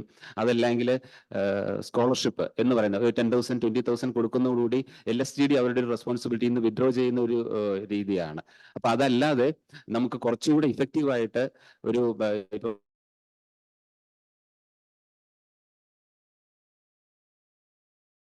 അത്തരത്തിലൊരു കോൺസെപ്റ്റ് ഉണ്ട്. പഠന മുറിയല്ല, ഒരുമിച്ചിരുന്ന് പഠിക്കുക. സാമൂഹ്യ പഠനം. കാരണം അവർ ഒരുമിച്ചിരുന്ന് പഠിക്കുക എന്ന് പറയുന്ന ഒരു കോൺസെപ്റ്റ് കൊണ്ടുവന്നിട്ട് വലിയൊരു വ്യത്യാസം ST മേഖലയിൽ ഉണ്ടാകാൻ പറ്റിയിട്ടുണ്ട്. അപ്പൊ അത്തരത്തില് SCയിലും നമ്മളൊരു മോണിറ്ററി ക്വാളിറ്റേറ്റീവ് ആയിട്ടുള്ള ഒരു ഇടപെടൽ അല്ലാതെ ഒരു ക്വാണ്ടിറ്റേറ്റീവ് ആയിട്ടുള്ള ഇടപെടലാണ് പലപ്പോഴും LSTDs നടത്തുന്നത്. അത് ഒരു സ്റ്റഡി റൂമിന്റെ രീതിയിലും സ്റ്റഡി റൂം എന്ന് പറയുമ്പോൾ പലപ്പോഴും ആ ഒരു പർപ്പസ് സെർവ് ചെയ്യുന്നത് പോലെ ഉണ്ടാവുമെന്ന് തോന്നുന്നില്ല. പലപ്പോഴും അതൊരു ഒരു റൂമായിട്ട് പിന്നീട് ബെഡ്റൂമായിട്ട് കൺവേർട്ട് ചെയ്ത് മാറുന്ന ഒരു അവസ്ഥയുണ്ട്. അപ്പൊ അത്തരത്തിലൊരു ഇന്റർവെൻഷൻ LSTDsന്റെ ഭാഗത്തു നിന്ന് ഉണ്ടാവണം. അതുപോലെ തന്നെ ഇതിനകത്ത് ഒരു ഡേറ്റ പറയുന്നത് സ്കോളർഷിപ്പിന്റെ ഒരു ആസ്പെക്റ്റില് സ്കോളർഷിപ്പിന്റെ എമൗണ്ട് എൻഹാൻസ് ചെയ്യണമെന്ന്. പക്ഷേ ഞാനത് പറയുന്നത് SC ഡെവലപ്മെന്റ് ഡിപ്പാർട്ട്മെന്റ് കൊടുക്കുന്നത് ഓരോ കുട്ടിക്കും എത്ര രൂപയാണ് ഒരു പർട്ടിക്കുലർ കോഴ്സ് പഠിക്കാൻ ആവശ്യമായ 100% അസിസ്റ്റൻസ് ആണ് കൊടുക്കുന്നത്. അതിന്റെ ഒരു സബ്സിഡി ലെവലിലല്ല. ഒരു കുട്ടിക്ക് പഠിക്കാൻ ഒരു മെഡിക്കൽ PG പഠിക്കാൻ 20 lakhs ആണെങ്കിൽ 20 lakhs തന്നെയാണ് കൊടുക്കുന്നത്. അപ്പൊ അവിടെ ഒരു സ്കോളർഷിപ്പിന്റെ ഇതിനകത്തൊരു വലിയൊരു ലാർജ് നമ്പറിൽ കാണിച്ചിരിക്കുന്നത് കുട്ടികളുടെ ഒരു ഫീഡ്ബാക്ക് ആയിട്ട് പറഞ്ഞിരിക്കുന്നത് എൻഹാൻസ് ദി എമൗണ്ട് എന്നാണ്. 46% കുട്ടികൾ അത്തരത്തിൽ പറഞ്ഞിട്ടുണ്ട്. പക്ഷെ അവിടെ അത്തരത്തിലുള്ള ഒരു ഇഷ്യൂ ആക്ച്വലി നിലനിൽക്കുന്നില്ല. കുട്ടികൾക്ക് പഠിക്കാൻ ആവശ്യമായ ഫണ്ട് കൃത്യമായിട്ടും അത് ഏതൊരു കോഴ്സ് ആണെങ്കിലും ഡിപ്പാർട്ട്മെന്റ് പ്രൊവൈഡ് ചെയ്യുന്നുണ്ട്. പിന്നെ ഹോസ്റ്റൽ ഫീസ് മാത്രമാണ് ഏതെങ്കിലും ഒരു സാഹചര്യത്തിൽ നമുക്ക് ഒരു സബ്സിഡി റേറ്റിൽ കൊടുക്കുന്നത്. അപ്പം അത്തരത്തിലുള്ള ഒരു സപ്പോർട്ട് മാത്രം ഒരുപക്ഷെ ആ ഒരു മേഖലയിൽ വ്യത്യാസം കൊണ്ടുവന്നാൽ മതിയാകും. പിന്നീട് ഇതിന്റെ ഒരു പ്രൊസീജിയറിലെ ഏറ്റവും വലിയൊരു ബുദ്ധിമുട്ട് നമ്മൾ കാണുന്നത് ഈവൻ ടെക്നിക്കലായിട്ടുള്ള കോഴ്സുകൾ പഠിക്കുന്ന കുട്ടികൾ പോലും ഇതിനകത്ത് അപ്ലൈ ചെയ്യുന്നതിനകത്ത് ടൈം കൃത്യമായിട്ട് അപ്ലൈ ചെയ്യാതെയൊക്കെ വരുന്നതിന്റെ ഒരു ബുദ്ധിമുട്ട് കൊണ്ടാണ് സമയത്ത് നമുക്ക് കൊടുക്കാൻ പറ്റാത്തൊരു പ്രശ്നം വരുന്നത്. അതല്ലാതെ ഡിപ്പാർട്ട്മെന്റിന്റെ ഭാഗത്ത് നിന്ന് അത്തരത്തിലൊരു ഡിലേ, വലിയ രീതിയിലുള്ളൊരു ഡിലേ വരുന്നില്ല. പകരം ഇൻസ്റ്റിറ്റ്യൂഷൻസ് വഴിയാണ് ഈ ഒരു ആപ്ലിക്കേഷൻസ് നമുക്ക് ഫോർവേഡ് ചെയ്ത് വരേണ്ടത്. അപ്പൊ അത്തരത്തിലൊരു ഡിലേ ഇൻസ്റ്റിറ്റ്യൂഷൻ സൈഡിൽ നിന്ന് വരുന്നത് കൊണ്ടുള്ള ഒരു പ്രശ്നം അവിടെ ഉണ്ട്. മെജോറിറ്റി ആയിട്ടുള്ള ഒരു ഇഷ്യൂസ് ഇതൊക്കെയാണ്. അതിനകത്ത് ഏറ്റവും വലിയൊരു നമ്മൾ എല്ലാവരും ശ്രദ്ധിക്കേണ്ട ഒരു പോയിന്റ് എന്ന് പറയുന്നത്, സാർ കൃത്യമായിട്ട് അതിനകത്ത് ഐഡന്റിഫൈ ചെയ്തിട്ടുണ്ട്. പ്രോബ്ലംസ് എന്തൊക്കെയാണ്, സ്കോളർഷിപ്പ് അവൈൽ ചെയ്യുന്നതുമായി ബന്ധപ്പെട്ട പ്രോബ്ലംസ് ചോദിക്കുന്നതിനകത്ത് അഭിപ്രായമില്ലാത്ത 37% ഉണ്ട്. അത് തീർച്ചയായിട്ടും അതിനകത്തൊരു നിസ്സംഗമായിട്ടുള്ള ഒരു നിലപാട്, അല്ലെങ്കിൽ ഒരു ലാക്ക് ഓഫ് ഹെൽപ്നെസ്, ഒരു നിസ്സംഗമായ ഒരു നിലപാട്, അത് തന്നെയാണ് നമ്മളുടെ ഒരു മുഖമുദ്രയായിട്ട് ഒരുപക്ഷെ നമ്മുടെ മുമ്പിൽ എത്തുന്ന കുട്ടികളിൽ നിന്ന് നമുക്ക് മനസ്സിലാകാൻ പറ്റുന്നതും. എന്താണ് നമ്മളിപ്പോൾ ആദ്യമായിട്ട് നമുക്കൊരു കാര്യം കിട്ടണമെന്നുണ്ടെങ്കിൽ അതിനെക്കുറിച്ചുള്ള കൃത്യമായ ധാരണ നമ്മളുടെ ഒരു അവകാശമാണെന്നൊരു ബോധം അവർക്കുണ്ടാണ്. പലപ്പോഴും ഇതൊരു അത്തരത്തിലുള്ള ഒരു സഹായം കിട്ടുന്ന രീതിയിലാണ്. ഒരുപക്ഷെ ആനുകൂല്യം എന്നൊരു ടേം പോലും നമ്മളത് മാറ്റേണ്ട കാലം കഴിഞ്ഞു എന്നാണ് പേഴ്സണലി എനിക്ക് തോന്നുന്നത്. അപ്പൊ അത്തരത്തിലൊരു അവകാശമായിട്ട് അവർക്ക് അത് എത്രത്തോളം ബോധ്യപ്പെടുത്തുക എന്നുള്ളതാണ് ഒരു ഫസ്റ്റ് നമ്മൾ ഏറ്റവും പ്രാധാന്യമായിട്ട് ചെയ്യേണ്ടതെന്നാണ് തോന്നുന്നത്. അപ്പൊ അത് കൃത്യമായിട്ട് ഈ ഒരു എന്താണ് കാരണമെന്ന് പോലും അറിയാത്ത ഒരു അവസ്ഥ 37% കുട്ടികൾക്കുണ്ട് എന്ന് പറയുന്നത് തന്നെ നമ്മൾ കൃത്യമായിട്ട് ഒരു ക്ലിയർ ഇൻഡിക്കേറ്റർ ആണ് എവിടെയാണ് നമ്മൾ ശ്രദ്ധിക്കേണ്ടത് എന്നുള്ളത്. തീർച്ചയായിട്ടും സമയത്തിന്റെ ഒരു പരിമിതി ഉള്ളത് കൊണ്ടാണ് തീർച്ചയായിട്ടും നമ്മൾ പാരന്റ്സിനെ പ്രൊമോട്ട് ചെയ്യുക, ഈ ഒരു വിദ്യാഭ്യാസത്തിന്റെ പ്രാധാന്യം. കാരണം പലപ്പോഴും അവർക്ക് പറ്റാത്തത് കൊണ്ടാണ്, പഠിക്കണമെന്ന് ആഗ്രഹം ഉണ്ടെങ്കിൽ പോലും കുടുംബത്തിന്റെ ഒരു ബുദ്ധിമുട്ട് കൊണ്ട് അവർക്ക് കുട്ടികളെ ദിവസവേതനത്തിലേക്ക് പറഞ്ഞു വിടേണ്ട ഒരു സാഹചര്യമുണ്ട്. അപ്പൊ അത്തരത്തിൽ നമ്മൾ അവരെ ഫാമിലി സ്ട്രെങ്തൻ ചെയ്യേണ്ട, സാമ്പത്തികമായിട്ട് ശാക്തീകരിക്കേണ്ട ഒരു ആവശ്യകത കൂടി ഉണ്ട് എന്ന് പറഞ്ഞുകൊണ്ട് നിർത്തുന്നു. Thank you. ഒരു മിനിറ്റ്, ചെറിയ ഈ ഡ്രോപ്പ് ഔട്ട് വിഷയം ഒരുപാട് ഇപ്പൊ പലരും ഉന്നയിച്ചത് കൊണ്ട് ഞാൻ പറയാണ്. ഈ ST മേഖലയിൽ പ്രത്യേകിച്ചും വയനാട്ടിലൊക്കെ ഏകാധ്യാപക വിദ്യാലയം, സിംഗിൾ ടീച്ചർ വിദ്യാലയങ്ങളുണ്ടായിരുന്നു. അത് സമീപകാലത്ത് ആ വിദ്യാലയങ്ങളൊക്കെ അടച്ചുപൂട്ടിയിട്ട് അതിനെ മെയിൻ സ്ട്രീം എഡ്യൂക്കേഷൻ്റെ ഭാഗമായിട്ട് അത് മാറ്റി. അപ്പോൾ ആ മേഖലയിൽ വർക്ക് ചെയ്തിരുന്നവരുടെ ഒരു ഫീഡ്ബാക്ക് അനുസരിച്ച് അതൊരു തെറ്റായ നടപടിയായിട്ടാണ് അത് പ്രത്യേകിച്ച് ഏകാധ്യാപക വിദ്യാലയത്തിൽ വർക്ക് ചെയ്യുന്ന ടീച്ചേഴ്സ് പറയുന്നത്. ഇവർ കോപ്പിംഗ് ഭയങ്കര ബുദ്ധിമുട്ടുണ്ട്. പ്രത്യേകിച്ചും SC സ്റ്റുഡൻസിന് ഈ കോപ്പിംഗ് കുറച്ചുകൂടി ഒരുപക്ഷെ എളുപ്പമാകും. പക്ഷേ ST സ്റ്റുഡൻസിൻ്റെ ഇടയിൽ വലിയ തോതിൽ ഈ നമ്മുടെ മെയിൻ സ്ട്രീം വിദ്യാഭ്യാസത്തിലേക്ക് ഭാഷ പോലും വ്യത്യസ്തമാണ് അതിൽ പലരും. അപ്പം അങ്ങനെയുള്ള ഒരുപാട് വിദ്യാർത്ഥികൾക്ക്, അതുപോലെ അധ്യാപകരുടെ ഭാഗത്തു നിന്നുള്ള കമൻസ്, കരിക്കുലം, ഇങ്ങനെയൊക്കെ ഒരുപാട് പ്രതിസന്ധികൾ, അവരൊരു ഇൻഫീരിയർ ആയിട്ടുള്ള ഒരു കാറ്റഗറി ആണെന്നുള്ള ബോധ്യം, ഇങ്ങനെയൊക്കെ ഉള്ളത് കൊണ്ട് അത് വർദ്ധിക്കുക ചെയ്ത്. അപ്പം ചുരുക്കത്തിൽ ഞാൻ പറഞ്ഞു വരുന്നത്, എങ്ങനെയാണ് സ്റ്റേറ്റ് ഒരു പോസിറ്റീവായ ഒരു കാര്യത്തിന് അത് വളരെ മോശമായ രീതിയിൽ അതിനെ കൈകാര്യം ചെയ്തിട്ട് ഈ ഡ്രോപ്പ് ഔട്ട് റേറ്റ് വർദ്ധിപ്പിക്കുന്നതിലേക്കല്ലേ നമ്മൾ എത്തിയത് എന്ന് പരിശോധിക്കണം. ഡ്രോപ്പ് ഔട്ട് റേറ്റ് കുറയ്ക്കാനാണോ നമ്മൾ ശ്രമിക്കേണ്ടത്, കോപ്പിംഗ് എളുപ്പമാക്കാനാണോ ശ്രമിക്കേണ്ടത്, അതത് കൂട്ടാനാണോ ശ്രമിക്കേണ്ടത്? ഇതുമായിട്ട് ബന്ധപ്പെട്ടിട്ടുള്ള ഒരുപാട് നിവേദനങ്ങൾ പല സമയത്ത് സർക്കാരിൽ എത്തിയിട്ടുണ്ട്. സർക്കാരിൻ്റെ തന്നെ പ്രധാനപ്പെട്ട, പ്രത്യേകിച്ച് ഇടതുപക്ഷത്തിൻ്റെ കുറേ ആളുകളെങ്കിലും അതിനെ സഹായിച്ചിട്ടുണ്ടെന്നാണ് ഞാൻ മനസ്സിലാക്കുന്നത്. ഇത് വേണം, ഈ ഏകാധ്യാപക വിദ്യാലയങ്ങൾ നിലനിർത്തണം. പക്ഷേ പൊതുവിൽ അങ്ങനെ ഒരു കൺസെൻസസ് ഉണ്ടായില്ല അതിൽ. അതുകൊണ്ട് ഇത് ഇൻ്റഗ്രേറ്റ് ചെയ്യപ്പെടുകയാണ് ഉണ്ടായത്. ഇതിന്റെ ഭാഗമായിട്ട് ഞാൻ സംസാരിച്ചെന്നേ ഉള്ളൂ. സാർ ഒരു കാര്യം കൂടെ നേടി ചെയ്തിട്ട്, ഈ സെൽഫ് ഫിനാൻസിങ് ഇൻസ്റ്റിറ്റ്യൂഷൻസിൽ പഠിക്കുന്ന കുട്ടികളുണ്ട്. നമ്മുടെ കുട്ടികൾക്ക് റിസർവേഷൻ്റെയും അത്തരത്തിലുള്ള ഒരു ഇതുള്ളത് കൊണ്ട് കൃത്യമായിട്ടുള്ള അഡ്മിഷൻ കിട്ടും. പക്ഷെ ഇവര് വലിയ ഞെട്ടിപ്പിക്കുന്ന ഒരുപക്ഷെ നമ്പർ ആയിരിക്കും അവിടുത്തെ ഡ്രോപ്പ് ഔട്ട്സ് നമ്മൾ എടുക്കുകയാണെന്നുണ്ടെങ്കിൽ. കാരണം ഗവൺമെന്റ് ഓരോ കുട്ടിക്ക് വേണ്ടിയിട്ടും ഓൾമോസ്റ്റ് 50 lakhs എബോവ് ആണ് ഒരു 5 വർഷത്തെ കോഴ്സിൽ മെഡിക്കൽ MBBSന് വേണ്ടിയിട്ട് അല്ലെങ്കിൽ BDSന് വേണ്ടിയിട്ട് ഇൻവെസ്റ്റ് ചെയ്യുന്നത്. പക്ഷെ ഇതിനകത്ത് ആക്ച്വലി ഒരു ബിലോ 5% ആണ് സെൽഫ് ഫിനാൻസിങ് കോളേജുകളിൽ നിന്നും. ദാറ്റ് മീൻസ് ഗവൺമെന്റ് മെഡിക്കൽ കോളേജിൽ അഡ്മിഷൻ കിട്ടുന്നത് മെറിറ്റ് ബേസ്ഡ് ആണ്. അതുകൊണ്ട് അവർക്ക് അത് കംപ്ലീറ്റ് ചെയ്യാൻ പറ്റുന്നുണ്ട്. പക്ഷെ സെൽഫ് ഫിനാൻസിങ്ങിൽ പോകുന്ന സമയത്ത് അവിടുത്തെ ഒരു പഠിത്തത്തിന്റെ നിലവാരം കൊണ്ടും ഈ നമ്മുടെ കുട്ടികളുടെ ആ ഒരു പിന്നോക്കാവസ്ഥ കൊണ്ടും അത് അങ്ങനത്തെ ഒരു സാഹചര്യം നമുക്ക് മാറ്റാൻ കഴിഞ്ഞില്ല. അപ്പൊ അതുകൊണ്ടൊക്കെ വലിയ രീതിയിലുള്ള ഒരു ഡ്രോപ്പ് ഔട്ട്സ് അവിടെ വരുന്നുണ്ട്. അത് പബ്ലിക് മണിയുടെ വലിയൊരു എന്താണ് ഒരു ഒരു അങ്ങനെ പോകുന്നൊരു സാഹചര്യമുണ്ട്. അത് നമ്മൾ അത് ഏത് രീതിയിൽ ഇപ്പൊ SC ഡിപ്പാർട്ട്മെന്റ് ആണെങ്കിൽ പോലും സ്കോളർഷിപ്സ് അവർക്ക് പഠിക്കാനുള്ള സ്കോളർഷിപ്പ് കൊടുക്കുന്നുണ്ട്. പക്ഷെ അവർക്കത് അച്ചീവ് ചെയ്ത് പുറത്തിറങ്ങാൻ ഡോക്ടറായിട്ടോ അല്ലെങ്കിൽ ലോയറായിട്ടോ എഞ്ചിനീയർ ആയിട്ടോ എഞ്ചിനീയറിംഗിലൊക്കെ വലിയ രീതിയിലുള്ള ഡ്രോപ്പ് ഔട്ട്സ് ഉണ്ടാകുന്നുണ്ട്. അപ്പൊ അതവർക്ക് നമുക്ക് ഈ റിസർവേഷൻ സിസ്റ്റത്തിന്റെ അഡ്വാൻറ്റേജ് ആണ്, നമുക്ക് അഡ്മിഷൻ കിട്ടുന്നുണ്ട്. പക്ഷെ അഡ്മിഷൻ കിട്ടുമ്പോഴും ആ പർട്ടിക്കുലർ കോഴ്സിന് കോമ്പീറ്റന്റ് ആയൊരു അങ്ങനെ ഞാൻ ഇതായിട്ട് പറയുന്ന അല്ല എങ്കിൽ പോലും അത്തരത്തിലുള്ള ഒരു കോഴ്സിലേക്ക് സെലക്ഷൻ കിട്ടുന്ന ഉണ്ട്. പക്ഷെ നമുക്ക് ഇപ്പൊ ഒരു MBBS ഓപ്റ്റ് ചെയ്യുന്ന ഒരാൾക്ക് BSc നഴ്സിംഗ് ബെറ്റർ ആയിട്ട് അത് കംപ്ലീറ്റ് ചെയ്യാൻ പറ്റിയേക്കും, ഡ്രോപ്പ് ഔട്ട് അല്ലാതെ തന്നെ സക്സസ്ഫുൾ ആയിട്ട് കംപ്ലീറ്റ് ചെയ്യാം. പക്ഷേ പറ്റാത്തൊരു കോഴ്സിലേക്ക് നമ്മുടെ കുട്ടികൾ എത്തപ്പെടുന്നതിന്റെ ഒരു പ്രശ്നം കൂടിയുണ്ട്. വലിയ രീതിയിലുള്ള ഡ്രോപ്പ് ഔട്ട്സ് ആണ് ഈ പറയുന്ന പ്രൊഫഷണൽ കോഴ്സസിലും ഉള്ളത്. So I think we can conclude because lack of time. It's already 5:30. Your comments within 2 minutes. Yes, madam. Thanks for the comments. All the comments related to the data are well accepted. That will check. For example, the triangulation issues with Kerala Higher Education data. SC department is conducting a home survey. When they publish the data, this issue will be solved. And the age category, because if we want to formulate schemes, the age category data will help. That's why we are collected and categorized data on the basis of age, and 1 or 2 issues only. Then why the people are more favoring SCDD than LB? Because most of the educator schemes are formulated and implemented by SCDD. 1 minute, I have one comment on that. Actually, this is financial assistance to the students you have taken. Yeah. So actually, there's a government order that there should not be a duplication of financial assistance to students by the LSG. LSG is spending a lot on education, especially for SC and ST students. So we cannot say that the role of LSG is negligent.